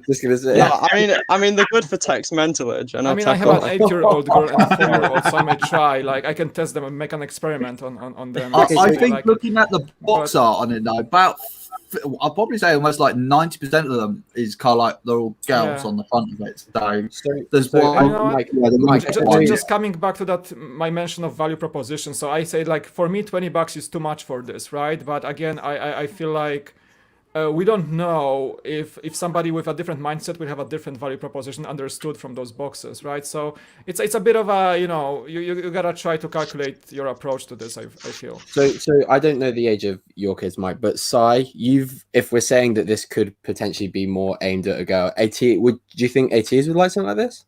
Nope. She's got to be you don't think she would? She's almost 13, and she likes TikTok, and she likes the usual kind of dancing and stuff that TikTok is famous for. Nullig, he's just a Fortnite fiend, so it wouldn't.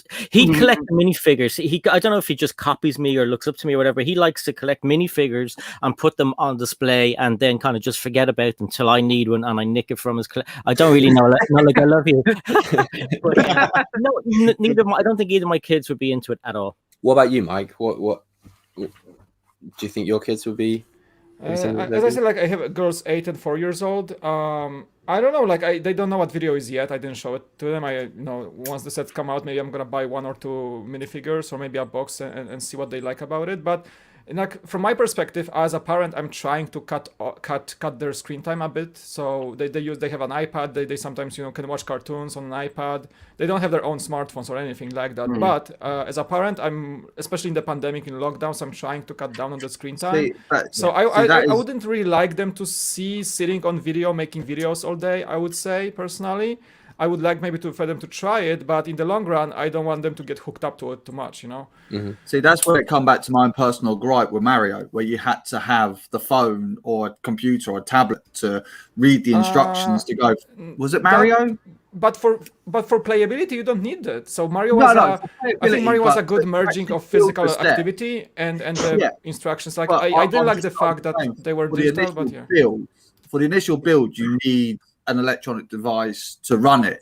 And me personally, my 3-year-old, if I gave my 3-year-old a phone and say, go on, off you go, I'll be damn sure my phone will be snapped in half and the Lego will be all over the floor. Hell no.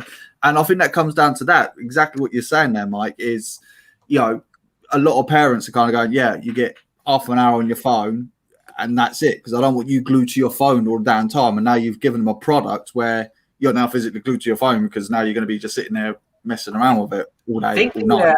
I think video requires you to have a pretty decent phone as well. Yeah, any iPhone will do running the current software. If you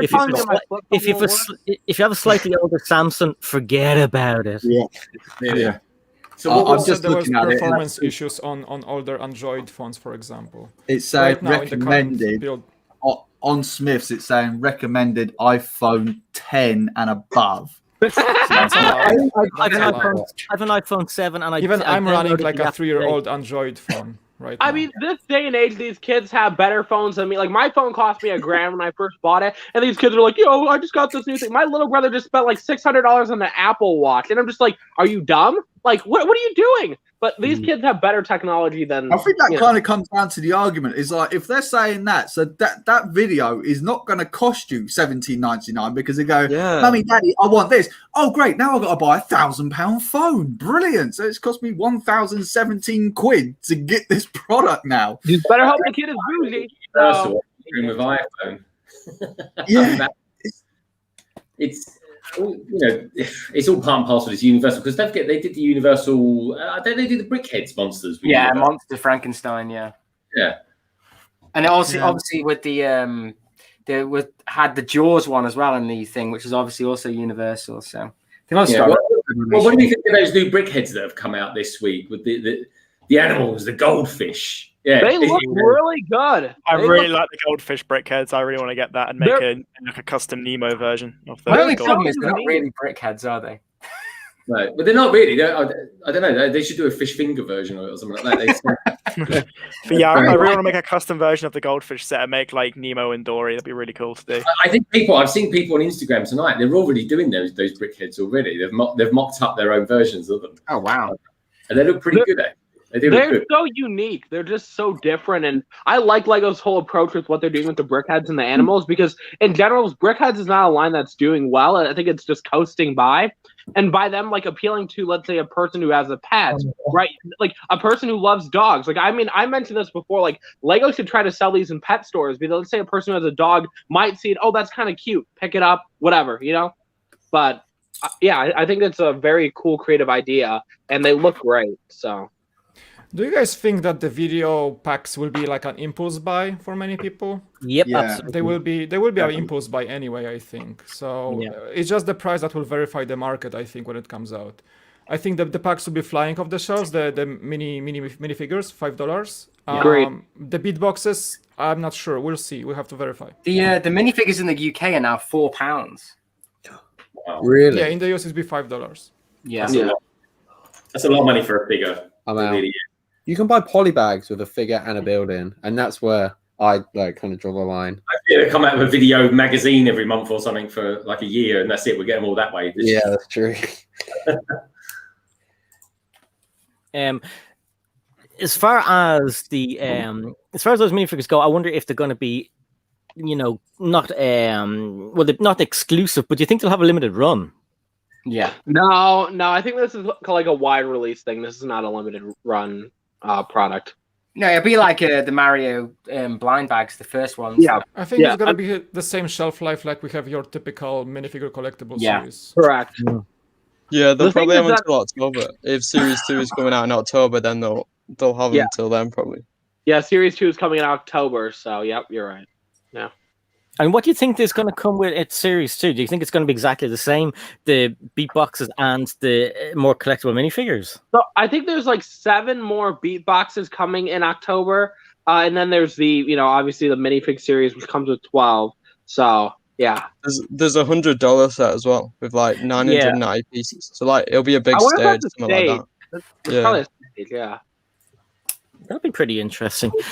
Sarah, you didn't get much chance to say much about video, and I think you're the main person who is ultra hyped about it. I mean, are you going to try and get all of the minifigures and get everything? I don't know. It kind of depends. So I do agree that the price is a lot for the main ones, but there's not, you don't have to buy all of them at one time. And we're hoping to find them all. Like if you really wanted them all, you could do BrickLink, or you could find somebody who sells them in bulk, like all the figures, which is kind of what I'm hoping for.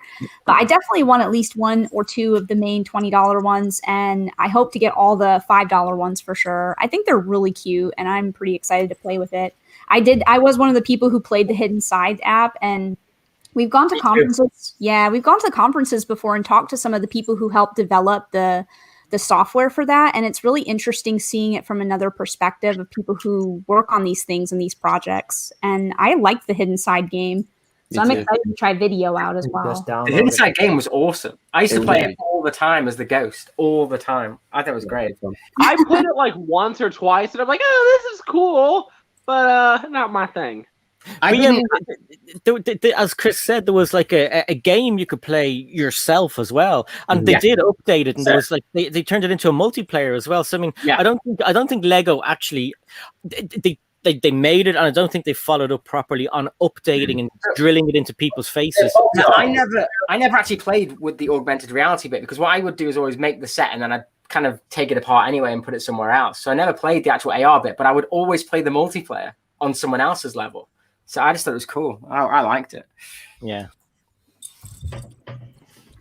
I thought it was pretty cool as well. And on the other new thing that we were talking about earlier on, the Porsche. Who's getting the Porsche? Porsche. One day in my life, I will own it. Totally worth it. So we've 2 people on the panel that have it. One who has been completely, I won't say the word, by Lego. And what about you, Chris? I know you're not a big mad car person, but I think you might get this. I have a feeling you will. We've bought it, but it's not for me. It's not for you. No.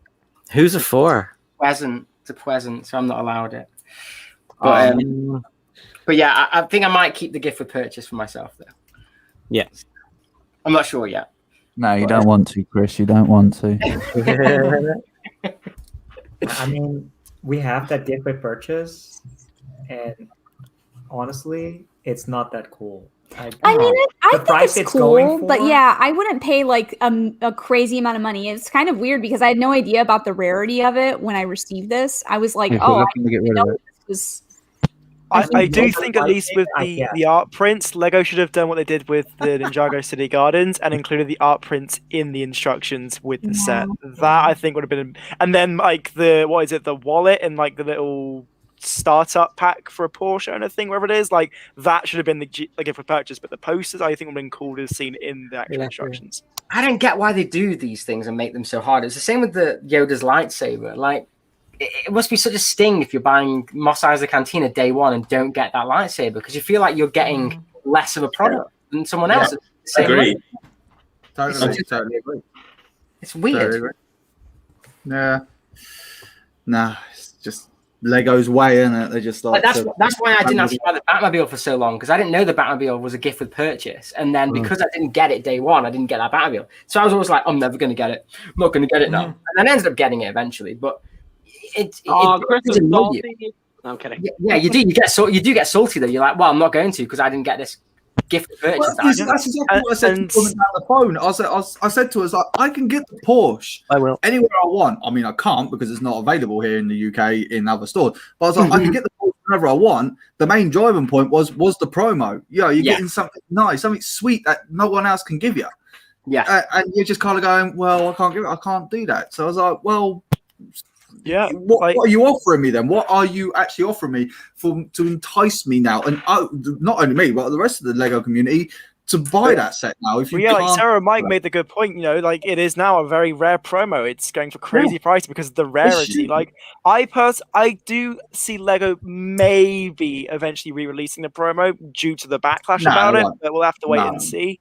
No. I mean, Lego only re-releases promos if they do crappy. If they have an inventory of a certain amount of sets, they re-release. They don't just re-release promos. But at the same time, they've upset a lot of people, especially in North America. Lego With their does promos that because they all cancelled the it last minute. time. Like Lego the doesn't care, promo we was a keep really buying their cool stuff. promo, but you know, Lego I do don't think there's a care. chance.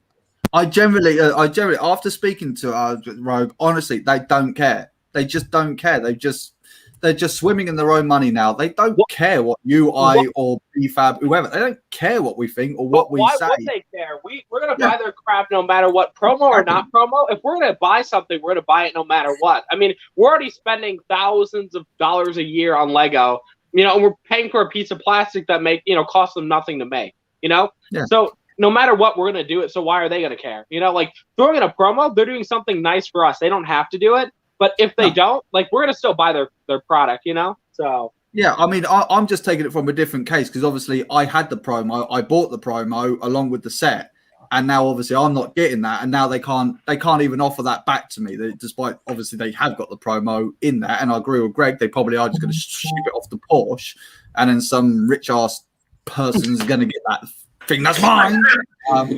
You can't blame them for that. Gentlemen, I'm just gonna interrupt for a second. I gotta go. So Okay. thanks for your time, for everything. Really cool conversation. I hope to show up more in those streams and take care, everyone. Thanks for take care, Mike. Bye. It was fun to make it with you. That was a lot of fun. Bye, Mike. The war is on, Mike. No, I'm kidding. I will say I feel bad for everybody who didn't end up getting the gift with purchase, but I will say that it is not the highest quality thing I've ever experienced. If you touch that wallet, it's really thin and it feels cheaply made. It's not like a really fancy. Yeah, it's not really like super amazing. I just get that it hurts because it's like, hey, I was supposed to get this and you guys are being jerks and not giving it to me. But I could see in the picture that is got around. I've looked on the eBay things as well. It doesn't look great. It's just that I wanted, to go along with the Mustang, put that there, and then put some of the pictures up along behind there. I'm a car collector. I love cars. It's pretty evident to people. So that was just kind of like brilliant. Yeah, but it was just it's a massive kick in the teeth. Sorry? Did they do something for the Mustang as well? Something special or? Keyring. I don't think so. If they did the keyring and the bumper sticker. You got the bumper sticker and the keyring, and then the Fiat, I don't think they did. No, Fiat they did like small posters for them. I thought the Fiat was a gift with purchase with the Coliseum, wasn't it? Oh,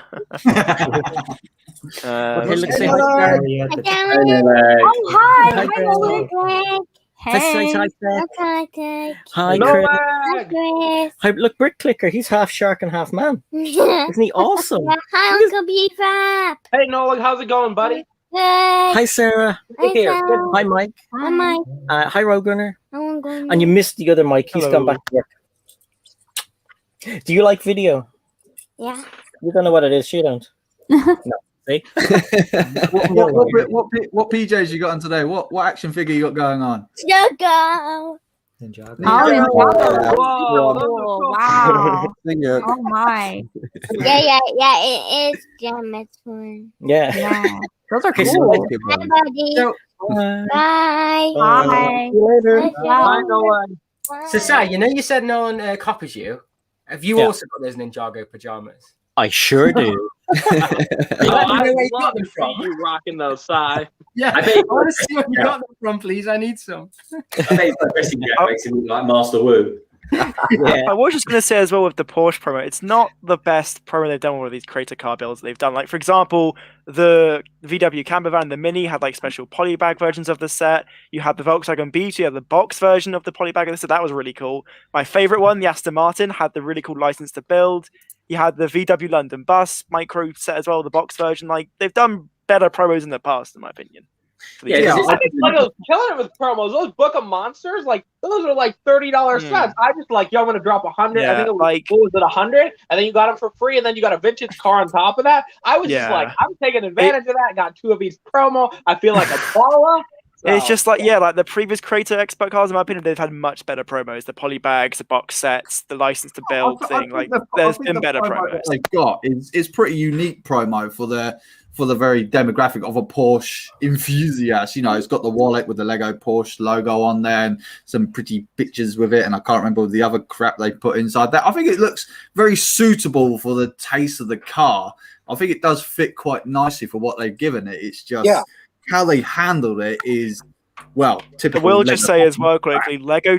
I remember Lego did the special art prints for Lego Marvel Superheroes for Avengers Endgame and Spider-Man Far From Home, I think a year or two ago.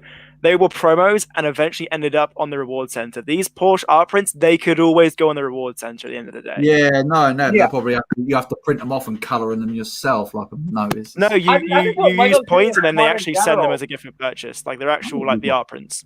I think what Lego's doing is like kind of smart in general, like all your guys' like keychains or like little add-ons, like they are marketing these cars to like an adult audience. I feel like they always have, even if they haven't put 18 plus on them. Like, you know, I feel like there has been better promos, but at the end of the day, you are, you know, marketing it towards an adult, you know? You seen how much they're charging for that key ring that they got on there, that bloody great big metal key ring? It's down to 20 quid. It's like, you're having a laugh. Well, that's what you do. Everything Lego goes up, man. Like, the dumbest things that Lego sells will go up because we'll pay for them. So I ain't paying for that. Oh, you'll bend. You'll bend. I know. I bloody won't. You'll bend, Solo. Don't worry. If it was made of Technics, you would. Drink the Kool-Aid. Solo, I have a slight feeling that you're still a little bit annoyed by this. He can't contain himself. We'll wind him up again tomorrow night on this as well. I might have mine by then. I might just build it. Just I might have to just keep my camera and mic off just for the entire thing. Solo, why don't you go and buy the little speed champion one just to sort of make yourself feel a bit better? Yeah. Yeah, you know, the same thing. Maybe that instead. It'll take your mind off it. It'll take my mind off because I'll just take a bloody hammer to it. This should be my creator. No, Solo, just grab a drink. You do it all the time anyway. Don't worry, you'll be good. I can tomorrow, BFAB, but unfortunately I've got something called work, which some people never heard of it. Yeah, no, I keep getting fired. Never heard of it. Stop touching yourself and people, then you will keep a job. Jeez. I didn't even hear what you said, but I agree. You agree? Oh my god. He agrees. What did he say something messed up? Yes. Oh dear. Chris, I wanted to. You weren't here last week, and I wanted to talk to you about a video you made about getting scammed. What the hell? I mean, how did it go in the end? Did you get the money back or what? Yeah, so I luckily got money back. Tell people what that actual product was called. It's called Ninja Sky Temple or something or other. But yeah, so basically, the first one was just a standard scammer with the brick bank, and Lego I think eBay are pretty good on those. They saw it. But the second one, they were trying to set a sub story that their son had also been scammed on the same set. But to me, I was just like, well, that's nice, but I'm happy to give you the money back. I'm not getting scammed. Oh, my lights gone off. But basically, eBay are really good. They just looked at it and were like, yeah, they said it was real Lego. It's not real Lego. Gave you money back. So it worked out okay, but it just took a little bit of time. But I hadn't realized how many people in the comment section have had the same thing, though. People scamming them on eBay. It's obviously quite a big thing. So I mean, I've been scammed before. I got a fake Tower of Orthanc one day. Really angry, had to deal with eBay. Then bought a real one, and now I'm happy. So Tomahawk, did you just say? Tower of Orthanc, whatever you call it. The Lord of the Rings Black Tower. I thought you said I bought a Tomahawk and it was fake. I thought you said you bought a tower or a tire. These fake Tomahawk sellers, you got to be kidding me. They're always scamming people. I was like, I know you can buy some weird stuff in America, but a Tomahawk on eBay. I wouldn't be surprised.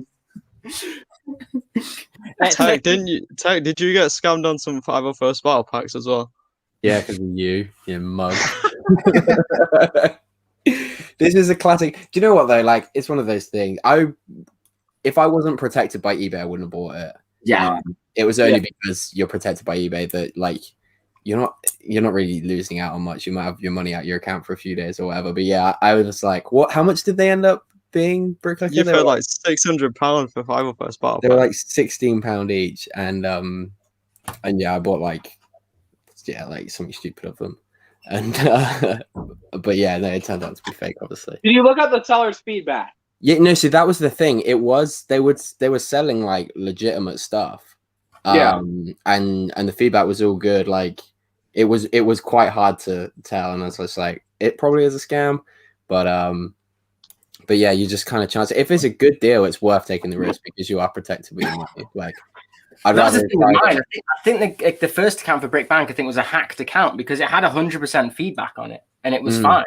Yeah. And then all of a sudden, when I came back a couple of days later saying, "Well, my package hasn't arrived," it went down to 70%, and everyone, like the last 30 comments, were like, "This is a scam. This is a scam. This is a scam." And it was on weird stuff. Like you saw what they were on about. It's like washing machine, PlayStation 5, Samsung refrigerator, and you're like, "Yeah, I've been done here, haven't I?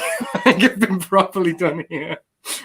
My missus, she does it all the damn time to me. She'll be like, well, she doesn't do it so much now, but she'll be going on Facebook and she'll be scrolling, oh, look, Darren, look, there's a Millennium Falcon here. It's like 90% off. I was like, yeah, your dream, bruv. I'm not talking about like some on Instagram, wasn't there, like that? There's like an Instagram thing where there's like Millennium Falcon 30 quid or something. And Wish. I think it was Wish, wasn't it? Yeah.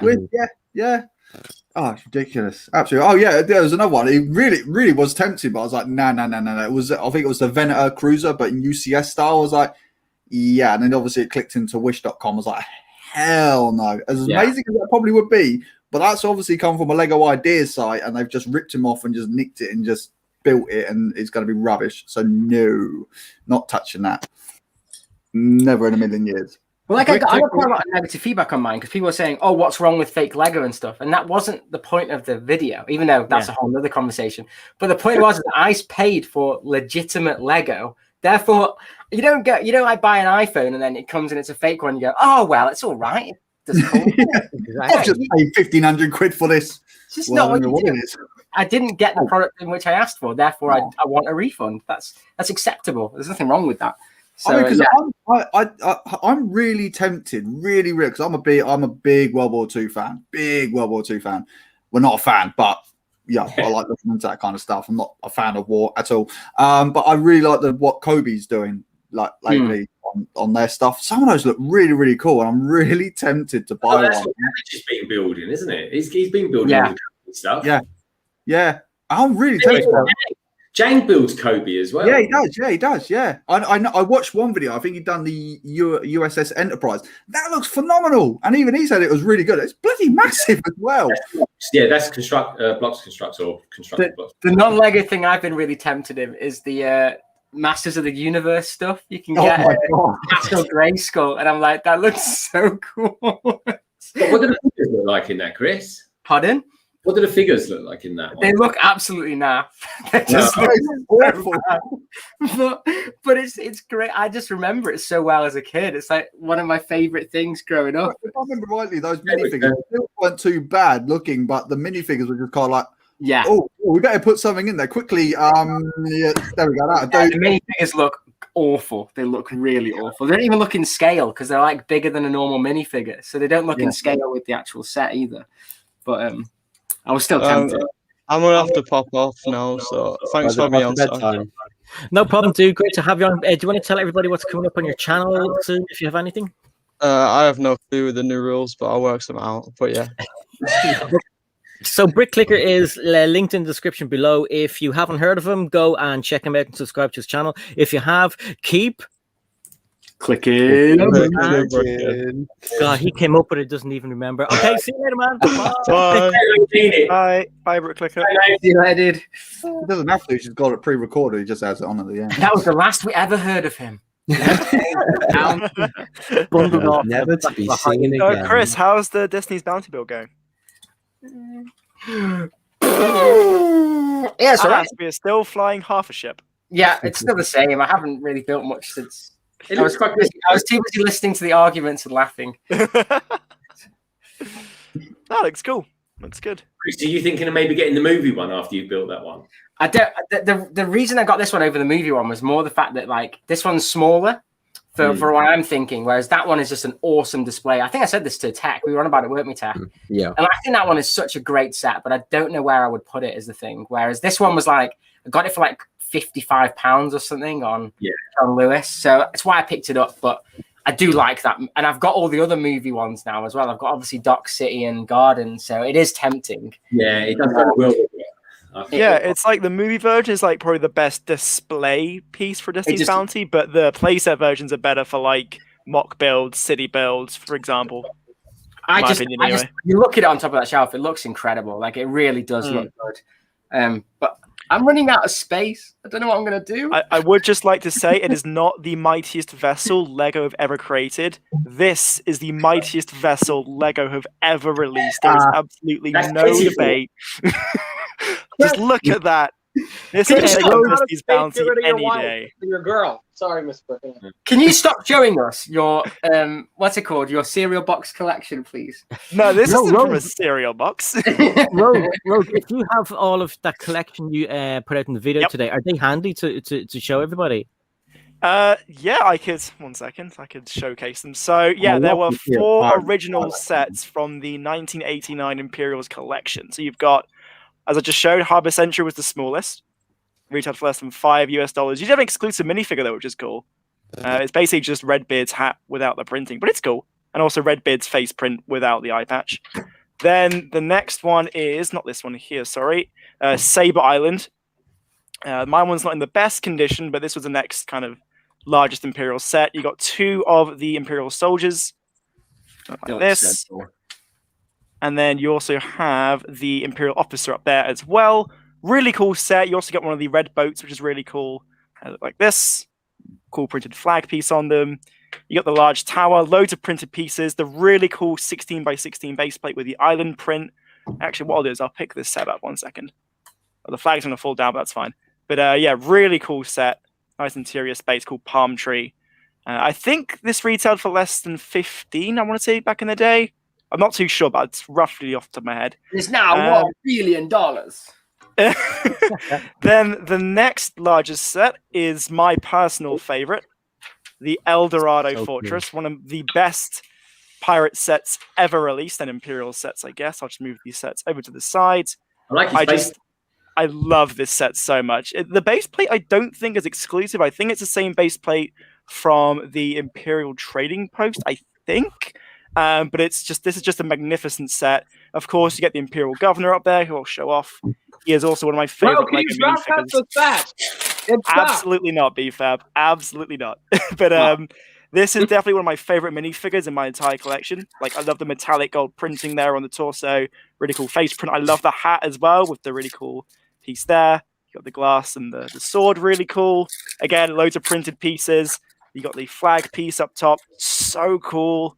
I'll show it from the side. You got the palm tree at the back. More printed pieces. Loads of interior space, which is great. You got the governor's quarters there as well. Just so much detail. And this is all basically just basic Lego bricks. And you can build so much with this set. And of course, these sets, or most of them, have really cool alternate builds as well for the instructions. So just absolutely amazing. Like, I just love these Lego sets. Here, for example, I can show, I do actually have to hand the El Dorado Fortress instructions, the original copy from '89, which is cool. That is nice. You got the here we go at the back. You got the harbor piece as well, where they can lower and raise the treasure chest, which does have the gold inside as well. More Imperial soldiers, more printed pieces. So that's El Dorado Fortress. And then there is one more Imperial set, which I can show. And this is the original Imperial flagship, the Caribbean Clipper from 1989. Good name. So this is a really cool set. You got the flags. You got the Imperial sailors are exclusive. You've got the governor as well, who's exclusive to this set. Again, really cool torso print. Yeah, really cool set. I believe the original Lego Pirates boats, they do actually float, which is really cool. They've got the molded hull piece at the bottom as well. But just a magnificent Lego set. And yeah, these Imperial sets are definitely my favorite of all time. Like, again, like the video today, I talked about getting the Harbor Century, and I hyped it up being it's one of the best sets ever, but it's not. But completing this collection has been a goal of mine for a very long time. Like I always remembered seeing these sets growing up and always wanting to see these sets, but they are so hard to find in good condition, especially. Like I see a lot of these sets on eBay and like there's pieces missing, minifigures missing, scratched pieces, instructions are missing. But like to get these sets in good condition, it's just like, you know, I've wanted to do this for such a long time. So to finally have them all is amazing. And I am technically missing one set from the entire Blue Coats collection, but I do have the original 89 collection, which I wanted to do. So I'll just show the back as well. So you got the captain's quarters, the cool pieces at the back, the windows that close. So my lighting's horrible, but yeah, this is just like I like the parrot on the very front of it. That looks kind of cool. It's a really nice little detail, really nice. And also just to point out, these are the original sales. These are not like reprinted sales that I know you can get online. These are the original sales from 1989. So they're not in the best condition, which is why. But yeah, this is like my dream Lego collection. What's the bow look like on the boat? Because I always think the back end of the boats look really, really nice. I can show you that. 1 second. There you are. So there is the back of the boat with the cool windows, and you also got the rudder as well at the back, which you can move from side to side. There we go. And this is where the string is attached that goes about the entire ship as well, which is really cool. That looks good. And you lost me on the string there. Me and Tech, we came to the conclusion that instead of having like a drop test, you should do a float test. Yeah, maybe, I don't know, but it's just like just having this complete collection is just like almost a dream come true. Like I've always wanted these sets. So like I said, I am technically missing one set from the entire Blue Coats collection because I do have Broadside's Brig, but this is from 1991. So the only set I need is Lagoon Lockup, and I have all of the Blue Coat sets, which is like my next sort of plan is to have all of those sets. So yeah, really cool collection. And like, I definitely recommend these sets. Now, I will like admit they're not easy to get, especially in good condition. Like they are quite expensive. Like I know Sabre Island, for example, in good condition, you're looking at least 35, 40, close even sometimes nowadays £50, which is I think is a bit ridiculous, but I got mine for less than that. Eldorado Fortress can go out from anywhere between, in good condition, like buy it now, like between 120 to 250. Like, you know, they are very expensive. Again, I got them for less than these prices. I think since the release of Barracuda Bay, the prices have gone up quite a bit. I was quite fortunate to have so I got Eldorado Fortress and Caribbean Clipper before Barracuda Bay. So the prices were a lot lower, like very luckily. And then I recently got Sabre Island and then now Harbour Century as well. But yeah, I really recommend these sets. They're so cool.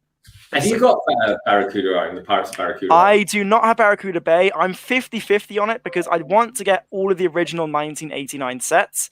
But the Black Seas Barracuda has also, since the release of Barracuda Bay, gone up in price quite a bit. So it was going for around less than 200 used in decent condition. And now you're looking at around 300. So it's like, I might just get Barracuda Bay and build the Black Seas Barracuda from that set. But I don't know. Thanks, BFAB. That's a great review. Appreciate it, dude. But yeah. Don't read anything else. So just read that. Don't read anything else. I'm just glad you two are friends. I'm reading it, BFAB. I appreciate it, dude. I appreciate it.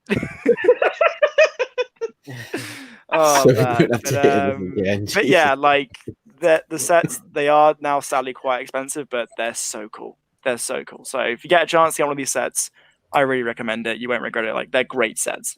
They're really cool. And yeah, it's like one of my Lego goals, if you will. Like it was always to get the complete original Imperials collection, and now I have it. BFAB. Just being sarcastic now. So yeah, there's my 5 minutes of talking about Lego Imperials. Back to you, BFAB. Oh, I have nothing to say. Wow. Okay. I'm just narrating. I was just trying to be positive and say that I've completed my Lego goals, but no. I'm not allowed No. It's okay. I'm narrating in the chat for the people who don't want to listen, so I'm just kind of summarizing. This one is for Tech. Tech, you were live streaming the other day, and it was pretty cool. I forgot, or I can't remember if you told us what. Even though you have a separate channel, right? And do you want to tell everybody what the channel is going to have on it and when's it going to actually launch?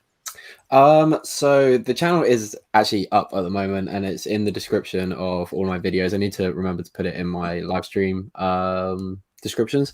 But yeah, so there's like a few things that I want to do on there. The one main thing that I really want to do that I want to kind of keep separate from this channel, basically it's going to be like Lego adjacent content. It's not going to be like typical Lego reviews, Lego hauls, that kind of thing. But I've actually written about 4, maybe 5 Lego like parody songs, and I want to do music videos with them.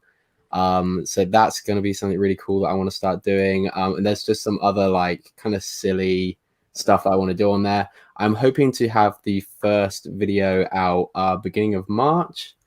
So yeah, so be on the lookout for that. It'll probably be one of those things I just kind of upload sporadically. There's no like upload schedule because I still want to get a good schedule on this channel as well before I go and do loads of stuff on that.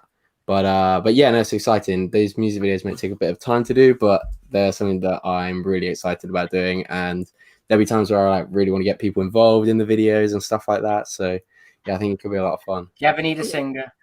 Fill me in on the singing. What's have you sung before, or because that's a surprise probably to everybody. Not since like primary school. Like I'm by no means a singer, but I've tried to pick songs that are like that I could get away with and that I can just put a load of auto tune on and I'll be all right. You're in some real lucky attack. I'm a great singer. Is it going to be something like the sea shanty? Or is it just going to be sitting there just once more worry? I'm not going to sing it. I'm not going to do it. That's a good one. Maybe I have to factor that one in. There is one song that, like, the first one that I wrote actually is it's the original song is Symphony by Zara Larsson and Clean Bandit, and I don't know if anyone knows that song. The vocal range on Zara Larsson is ridiculous, so I'm not. Yeah, I trained her. Trying to do that. I trained her. Then Chris, I'll be booking you for an appointment. You can. That one. Yeah. All he does, Tech. I've had experience. All he does is he just keeps pinching you. That's all he keeps doing. Higher, higher. Well, that's Bruce Forsyth impression you just did there. So oh, dear. I've done it without even thinking about it. That's amazing. Oh dear. Yeah, I was asking that because I've actually launched a second channel as well, and it's a Funko Pop channel. So basically, as everybody knows, you should know anyway. I'm into Funko Pops, and I launched a new channel about 4 days ago. So there's a few videos up at the moment. I'm going to put the link into the chat and open a separate tab. Don't leave the stream and just pop it in. But yeah, no, it's really weird making videos that aren't Lego videos and holding products that aren't Lego. It's really weird. I was like, oh my god.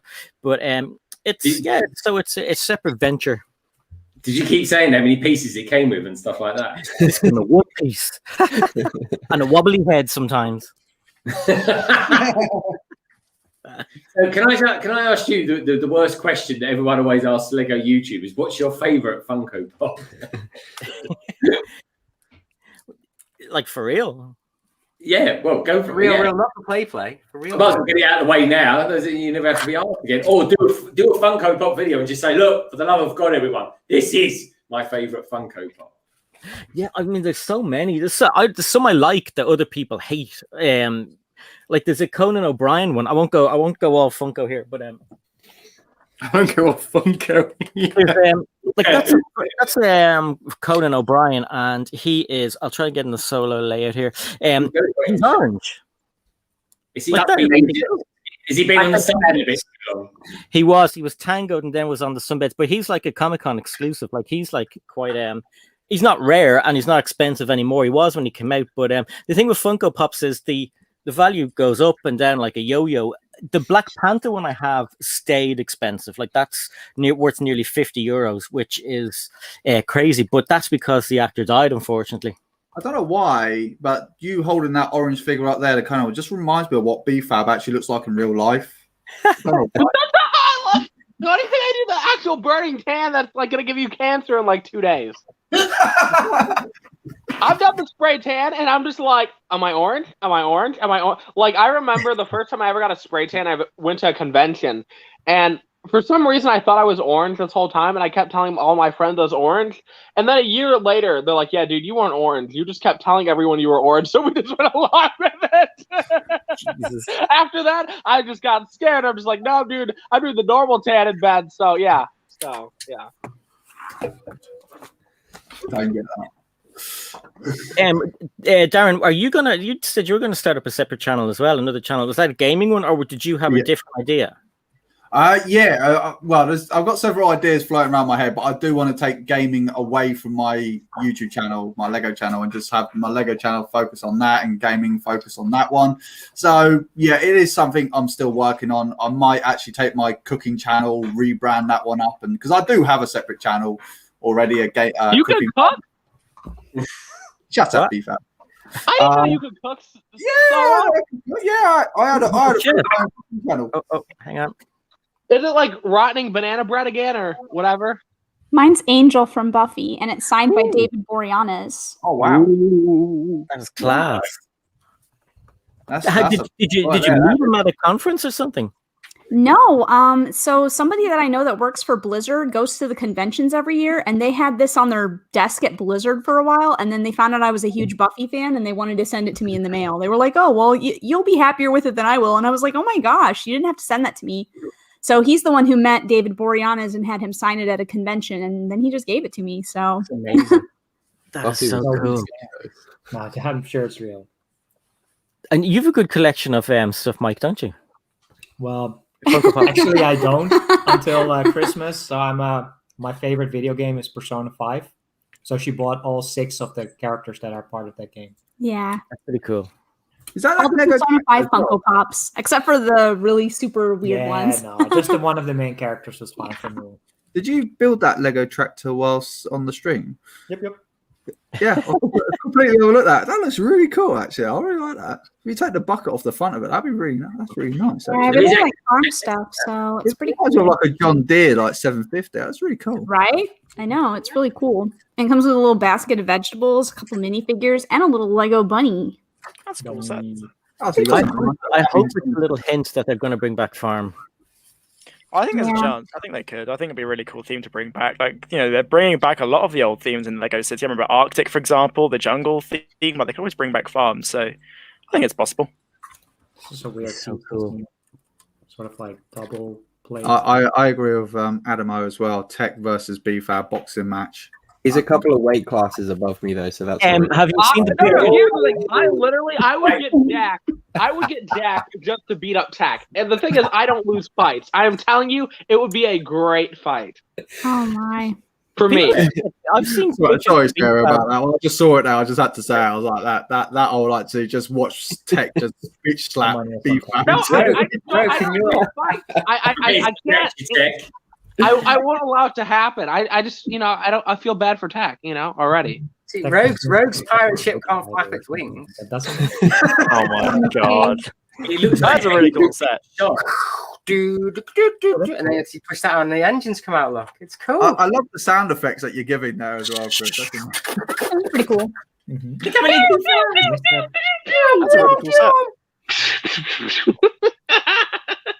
But does it have broadside cannons? Done now. Next Lego set, please. I just love that. You just bored of it as soon as you put it down. I need to rebuild my 2015 version. That's on my list of things to do. Is rebuild my old Destiny's Bounty. Nelson. I need to do that. It's a great ship. Have you got a bit of a ship collection as well, Rogue? Like I've got. I think I've got the 2012 and 2015 Destiny's Bounties. I have a really old pirate ship from like 2003 or 4 from the really old Lego 4 Plus theme when I was a kid. It's not a great set, and then I've got the Caribbean Clippers. I've got a few Lego pirate ships and boats. Yeah, they're cool sets. Do you have Mojo Jojo? No, but I have Lego Ewoks, Chris. The greatest minifigure of all time, Mojo Jojo. No, Forky is the greatest minifigure of all time. He's a little monkey, that one. Mojo Jojo. Oh, it's a good pun. Yeah, no, I actually watched that video today, Chris, with you. I was a doggy. Oh my god, I'm like Homer Simpson. I watched your Dimensions video today. Oh yeah. He's quick. Hi, puppy. Hi, puppy. Let's have a look. He's lovely. What's his name? Nelson. It's a beast. Nelson. It's a bear. Good boy. Breakfast. Here, boy. Like that button. Nelson. It's amazing because the Lego Nelson. channel dogs and cats can take over so easily. Has he been shopping, has he, Solo? Cute. What is that next to your bass speaker? Oh, what? That thing? Yeah, what is it? It's a bloody doll basket. I think it's supposed to be a cot. It's just rinky dinky thing. It's his second channel. He does cut reviews. Oh, it's a terrible thing. It falls apart as soon as you touch it. My daughter just kind of picks up, the leg falls off. It's rubbish. Is that because you built it? No, I didn't touch it. No, I had nothing to do with it. It's just absolutely rinky dinky. It's just, I think it's like my missus bought it for like £2 from Studio or something like that. Yeah, it's rubbish. Don't shop there. No, he didn't buy me. He's very hungry. And my brother's gone out and didn't feed him. So Your brother bit you? Does that look like my brother, BFAB? I came back at a really awkward time, okay? I don't know how weird. Some people have weird family dynamics. You can't blame me for that. I can't ask about your family. There's a lovely bunch of flowers. Oh, thank you. They look very realistic, I feel like from a distance. You can't even tell. I tell you what, Sarah, when you were building that, you looked so stressed and fed up with those. They're horrible. I felt so bad. Why are you mentioning that? That's rude. No, it's totally fine. I felt like during that stream that was the worst stream I've ever done. I was like, I feel so like unhappy right now. That's horrible. Tech looked a bit unhappy in his one the other day. Tech, you said I can't be bothered to build this because I'm fed up with it. I was over it. You're talking about the Star Wars set, right? That one, the one that he did yesterday, right? I think it was yesterday, yeah. The one that he didn't invite anyone to, so I decided to leave after 2 minutes. You know what? But you were the only one to ask for a link, and I was like, "Oh, I didn't ask for a link. No, Tommy asked for a link. I was waiting for one, so I'm just gonna have to." No. I did not ask for a link. Tommy's first thing he said was, "Are you sending out links?" He's like, "No, I don't know. I'm going to do that tonight." And I'm like, "Okay, see ya." Doesn't sound like that. Oh my god, you were so full of crap. It's unreal. I didn't ask for a link. Go look at the chat. You're always desperate for a link. I do ask for a link a lot, but yesterday I was innocent. I was just like, let somebody else do it first. I'm going to sit back and see what happens and then decide what I want to do. And I'm like, okay, sorry, Tech, got to go work on a video. No, I wasn't looking for Link. I just wanted him to do it by himself. I was happy with watching him. I know. So I love hanging out with people and building. I probably should have. I didn't pick the right set to build on my own, I don't think, because I wasn't particularly enthusiastic about it. So I'll note that in future. I'll like kind of pick which sets I build with people and I build. You can have people that is very on your stream, Tech. You know.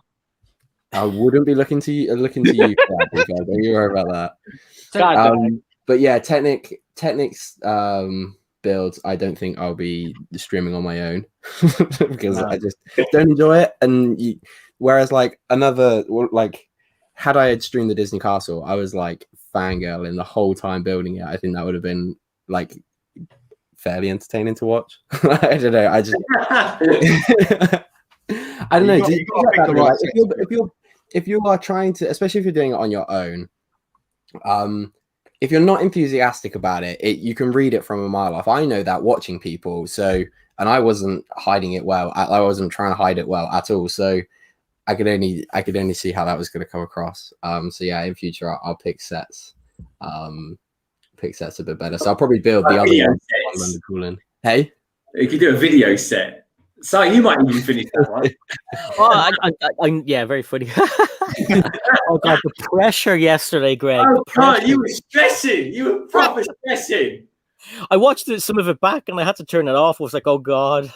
That was so funny. I was just going to quickly say, talking about video for a sec, I did just check, and BRICKITECT have posted reviews on all of the beatbox sets. So if you want to get a close look at those sets, they have posted detailed reviews of them. They have a high definition images that they dropped 2 days ago. 2 days ago. Okay. I just want to say that. Just because. I think we should have a BFAB Tech video production. a bit of a collab going on. Like, maybe they I'm not opposed to that because last collaboration, Tech left me in the dust. So I had commitments. You could have gained one honestly, subscriber. I'd much rather off the hang out with Greg than collaboration. You could have gained one subscriber from the collaboration, Tech. I was glad because subscriber, Sounds stole that video. Sounds was really good in that video. Fans killed it. Literally, Yeah. I'm just like, yo, Tech backed out on me. I'm sad. Save me, please. And then he threw that in there, and yeah, made the whole video. Like, yeah. Tech wants to talk about the new Disney sets. Are they leaks or are they what are they? They're leaks. Yeah, they're confidential images. But then, okay, so I'm not going to get into it again. But then there were certain people that are part of LAN that made videos on it yesterday and got out on the technicality because BRICKITECT done it. You're not doing that video based off the Bricklink names. You clearly had seen the leaked photos. Yeah. Like, that's what kind of aggravates me, and it's just people are very inconsistent.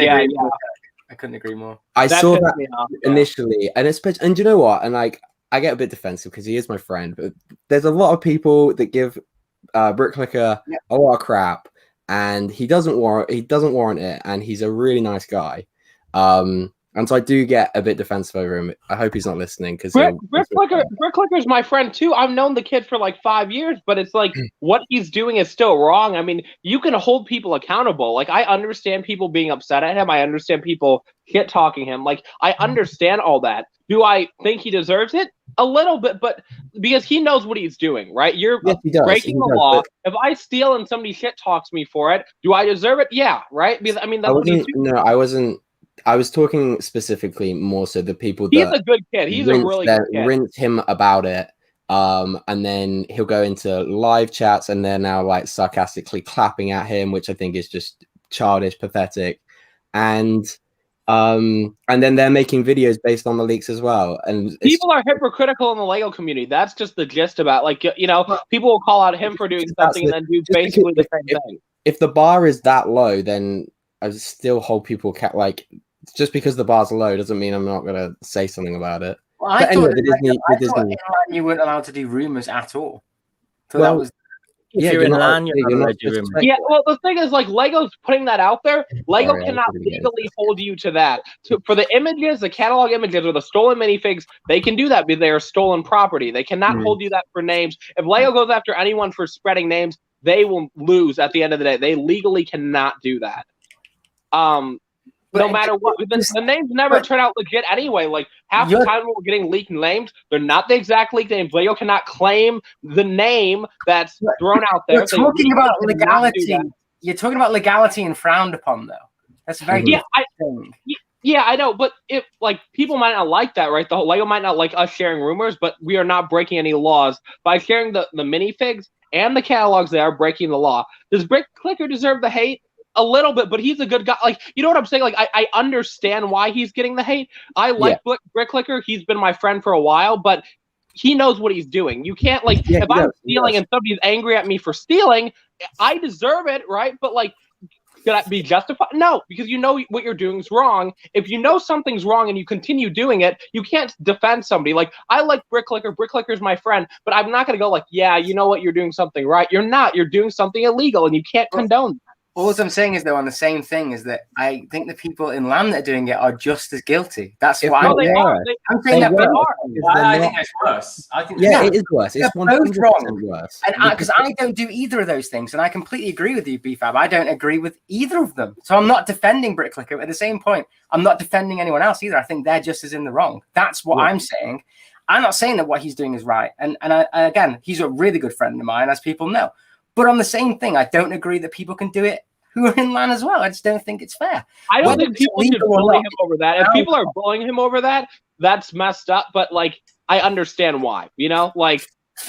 Well, that's why I've got BrickClicker on today, because I wanted him to let people know, like, where he stands, where he comes from. So I was glad he came on, was able to, you know, defend himself to an extent, because I don't see him on other live streams. But as Lego Loser Productions said, like, I've been in some live streams, and people have been popping shots at him in the chat, and you know, it's quite rude. I understand. Like, you guys, like, at the end of the day, you guys have to understand, like, because people like him and BreakQ and whatever, LEGO's stricter on us. So their actions are impacting us, right? Yeah. So people have the right to be angry. People have the right to shade them. Do I agree with it? No, but am I, like, when I'm talking right now about Brick Clicker, was I shading him earlier today? No, but I'm like, dude, what you're doing is wrong. You're affecting all of us. Like Ryan releasing the set information, right? He had seen the images. I know people are upset about that. There's like kind of like a mid, I don't know. There's like kind of a mid ground with that. Like Ryan didn't share the images, right? He didn't break any rules, but he had seen the images, right? And people are faulting him for that. Ryan is one of the main reasons why we have to deal with this land bullshit, right? But should people be angry at Ryan? I understand people being angry at him, right? Like, but we can't defend somebody for doing something illegal. We're justifying breaking the law. No. And if we're going to like, oh yeah, he doesn't deserve hate for breaking the law, we can't do that. Like, if you're breaking the law, you deserve the backlash. I don't like I'm not going to treat I'm not defending. like, crap me, he's a friend, right? But like, you're breaking the law. We can't stand up for that. We're not defending him, but what we're saying is we're criticizing both sides. You can't absolutely give him back. And also, by the way, he's a child. At the end of the day, he's a kid that you're bullying online. That's not acceptable in any stretch of any imagination. He is a kid. Let's say goodbye to the people that's got to say goodbye quickly, Chris. And then we'll I was going to say, hold on to that thought for a second, because Solo has to go, Greg has to go, and Sarah and Mike have to go. They all have bedtimes, and they're only little children. It's great to have you guys on, and if you guys want to plug your channel, go for it, Solo. Rant video was up today. It's just about 10 minutes of me just screaming and shouting and slagging off Lego. Pretty much what we're doing here, really. And I'm working on a couple of big projects, but still in the works yet. Live stream on Saturday, if I'm awake, if I'm not asleep. But yeah, that's Hello, when are you gonna get your Porsche review out?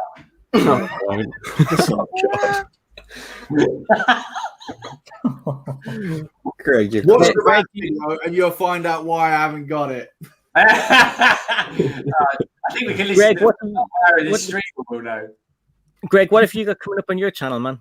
Well, I just basically got most of you lot coming over to London Calling tomorrow night. Really, it's easy as that. If you want to see this again tomorrow, folks, part 2 of all the rants and everything like that, and maybe tomorrow, right? We'll see if Solo's got his Porsche. You never know, Solo. It could just mysteriously turn up, and I can't believe we've gone through this whole stream.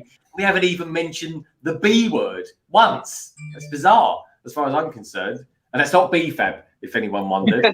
It's been heated conversations. I love debate, so. No, it's very interesting, actually. I agree with Chris. I think there's pros and cons. But one thing I will say, or Lego, I should say, is that it's there's a lot of hypocrisy in all this. Yeah, and that is the grey negative area of it all. Where they've got to kind of maybe move it out. But anyway, otherwise, next week there'll be some reviews. I've got my voice back, so hopefully I'll be able to do my Lego City update. I think I was right first time. Actually. Leggy. I'm going to do a Leggy review. But yeah, that's kind of me, really, in a nutshell. I'll see you lovely lot tomorrow. Can't wait for that. Awesome. Just want to say hi to Michael Bricks and hi to Kai Brickbills who have dropped in. How's it going, guys? Thanks for dropping in. I don't know, Chris and Tech, do you and BFAB, and Rogue Runner, do you want to keep going till 11 or do you want to pop off now? I'm happy to carry on going. Yeah, we'll go for a few more minutes. Yeah. Sarah and Mike, what have you got coming up on your channel? Well, I'm hoping to make another video soon, maybe a quick video about some of the sets that we built recently. Other than that, the biggest thing is that Saturday is actually my birthday, so we're going to be trying to stream for a few hours on Saturday, which we usually do anyways, but we'll be there for that.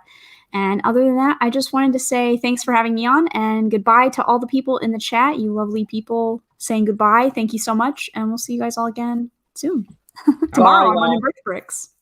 Thanks for coming on, guys, and we'll see. Hopefully I'll be here next Thursday with myself and maybe all of these guys too. But for now, thanks, guys, and we'll see you soon. See you later. Bye. Bye. Bye. Bye, everyone. Bye. Take care, guys. Where'd Rogue go? Bye, Rogue. He's Oh, there turned you are. he's turned into a tree. He changed from his avatar. I was like, where has he gone to? Yeah, yes. everyone. They're all good. So Lego. I just want to answer Michael for a second. Michael, I can drop you a link in one of the next ones coming up. We're finishing up now, but I'll definitely drop you a link in the future, man. So yeah, got a seat for you, buddy. Go on, BFAB. So wait, so were we kind of? I know that you guys had to cut it off because of the whole like conversation, but the others had to leave. Wait, who was? So Greg was leaving, Sarah was leaving. Chris, did you say you were leaving? No, I'm staying here. Okay, good. Okay, I was worried. Okay, so I think at the end of the day, I think kind of to summarize this, don't bully Brick Clicker, right? I don't think anyone should bully him, but it's justified. You know what I'm saying? Like, it's understandable. Understandable. I understand what you're saying, but all I'm saying at the end of the day is that I think there's quite a bit of hypocrisy. Oh, yeah. Exactly what it's what we're all thinking. I don't think any of them are in the right. But at the same time, you can't say, oh, because what I'm saying is not quite legal, let's all bully somebody else, because this is not acceptable. It's not acceptable. There's people with big influence online that are mocking him and sending a lot of mindless kids, sending him hate. They don't know what they're doing and the impact that can have on the person. And I think from people with big channels, that's so irresponsible. Yeah, I agree. Like, okay, let's say you warn somebody, right? You know, like parents do this all the time. If a kid does something stupid, you tell the kid not to do it. You warn the kid. If he keeps doing it over and over again, well, that's like I told Brick Clicker, yo, you probably shouldn't post this leaked image, right? Like, you know, because it's illegal, right? Okay, sorry, mate, I'm gonna still do it. I don't care. Like, basically, like I don't care. A lot of people have told them that. So if you don't listen to advice that, you know, again, at the end of the day, we can't control what people do. We are not in charge of, you know, people, right? But like if people are telling you to stop doing something that's illegal and you know it's illegal, people are warning you, calling you out, and you know there are going to be consequences. And because of people like him, BRICK, and all the leakers, we are all suffering for their actions. So people should be angry at them. But how are you suffering though? How are you suffering? Because there's stricter rules and policies for the people like that. That's a benefit, in my opinion. I think there should be stricter rules.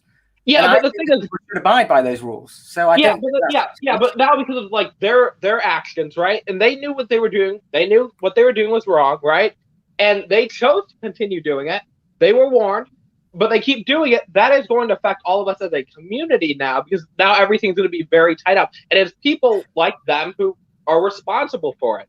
And you know, at the end of the day, like we, you know. Don't bully Brick Clicker. Really, it's screwed up. Don't bully him. He's a really nice kid. Mike had a really good point that he brought up earlier. That it is so deep rooted in the Lego YouTube community, and leaks drive the community. Whether it be in the form of news, whether people are trying to sugarcoat leaks to not be leaks, but they essentially are. Just because it's not necessarily an image doesn't mean it's not still a leak. Yeah. And just because LAN haven't put specific rules about that, but it's all such a great area. For instance, let's just take off the hypocrisy horse again. So there was a video that came out, a couple of videos earlier this week that mentioned that they are no longer allowed to talk about speculation. They're not allowed to talk about sets and prices. Since then, there has been 3 or 4 videos that I've seen on speculation of Fortnite being a thing on Lego. That's speculation again, and then Mickey Mouse figures coming out. I'm sorry, but that's literally against a video that's been put out earlier this week. Yeah. So that's hypocritical. It's I have much more of a problem. Like I said, and I don't condone what Brick Clicker did, but that is down to him. Like that is down to him. That is up to him. If he wants to do that, that's fine. He knows my opinion on it. Like that's whatever. But don't go around telling him he's in the wrong and sending people his way, giving him hate. You're being so hypocritical and ignoring all. It's like see as I what is it? Do as I say, not do as I. Yeah. Yes. Do I say, not what I do. Yeah. But the difference is the big guy picking on the little guy, and the big guy's got a lot of people that will follow him, and I think he's been really irresponsible. I agree. I think the best thing to do was just not be talking about each other. Yeah, I agree. I mean that's the Lego community for we all talk about each other. It's just that's how it is. Yeah, I mean that doesn't make it acceptable. No. I think at the end of the day, I think we're all gonna disagree with that. Like I'm standing by my guns. Like I know what's the law. You got to follow the law. You want to break it. You're missing the point. But no. But it's just like, I think we all just agree that don't bully him. He's a really nice kid. Really, he's a really nice guy. So yeah, I agree. But yeah.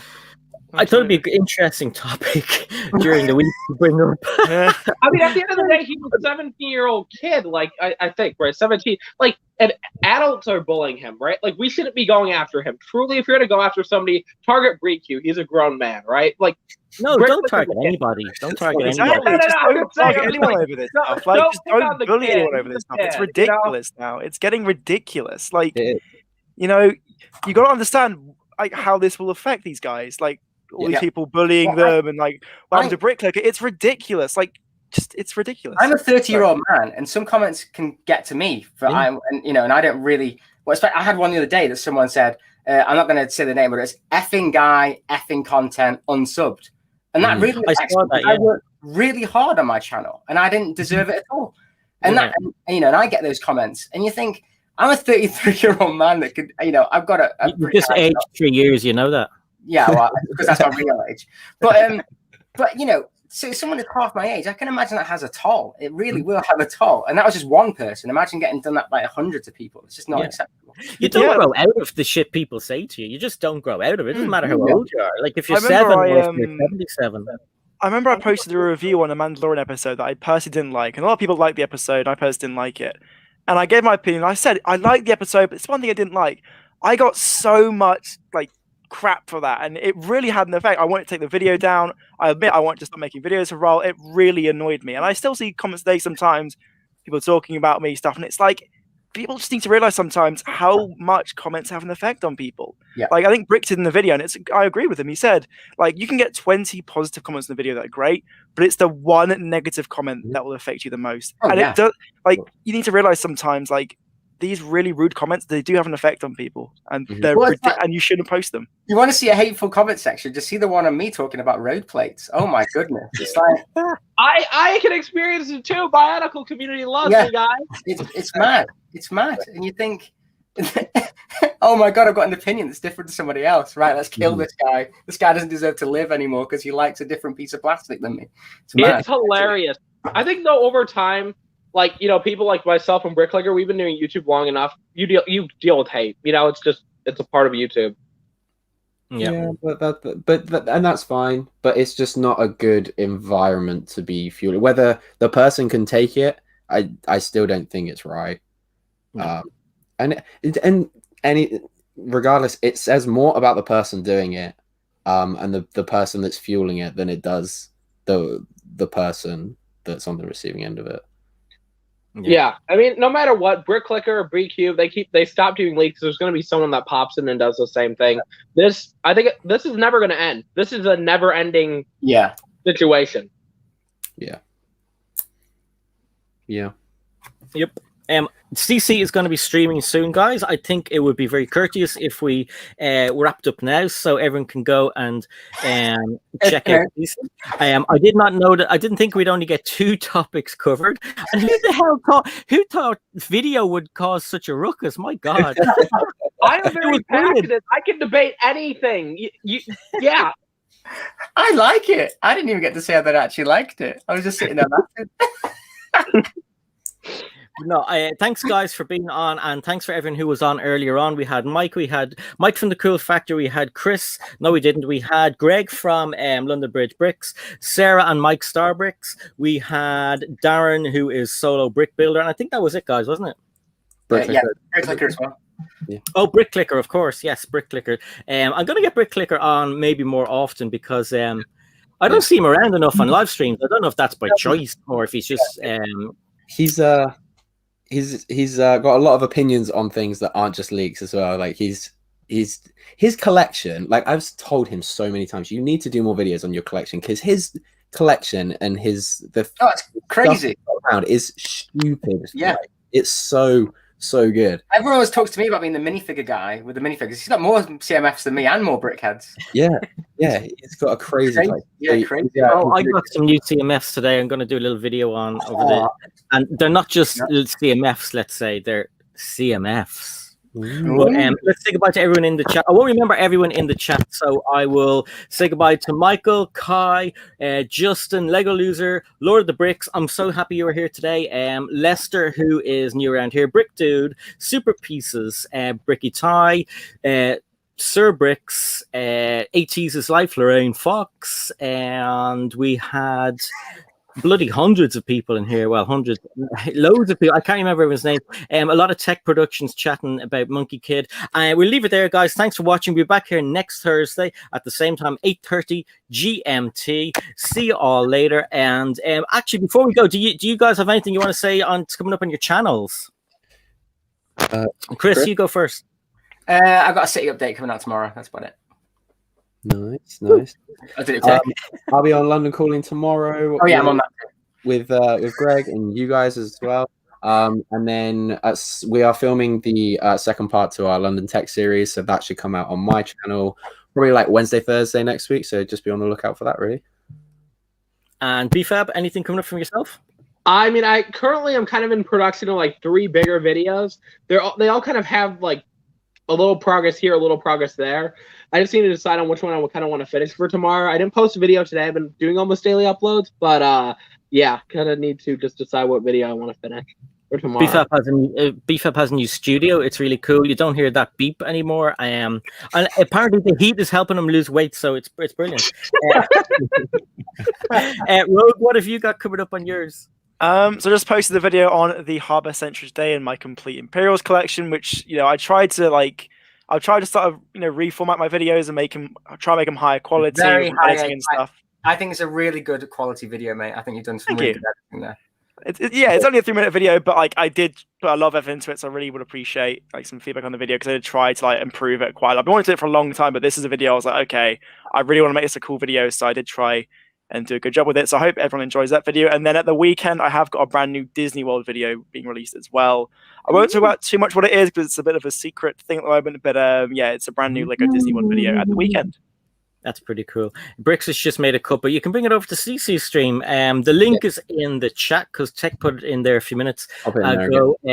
I don't forget, I have another YouTube channel that just launched. It's about, basically at the moment, it's Funko Pops. It's going to be just Funko Pops. Check it out. I will put it on the community tab, and that is it from us and me. And see you later, everybody. Bye.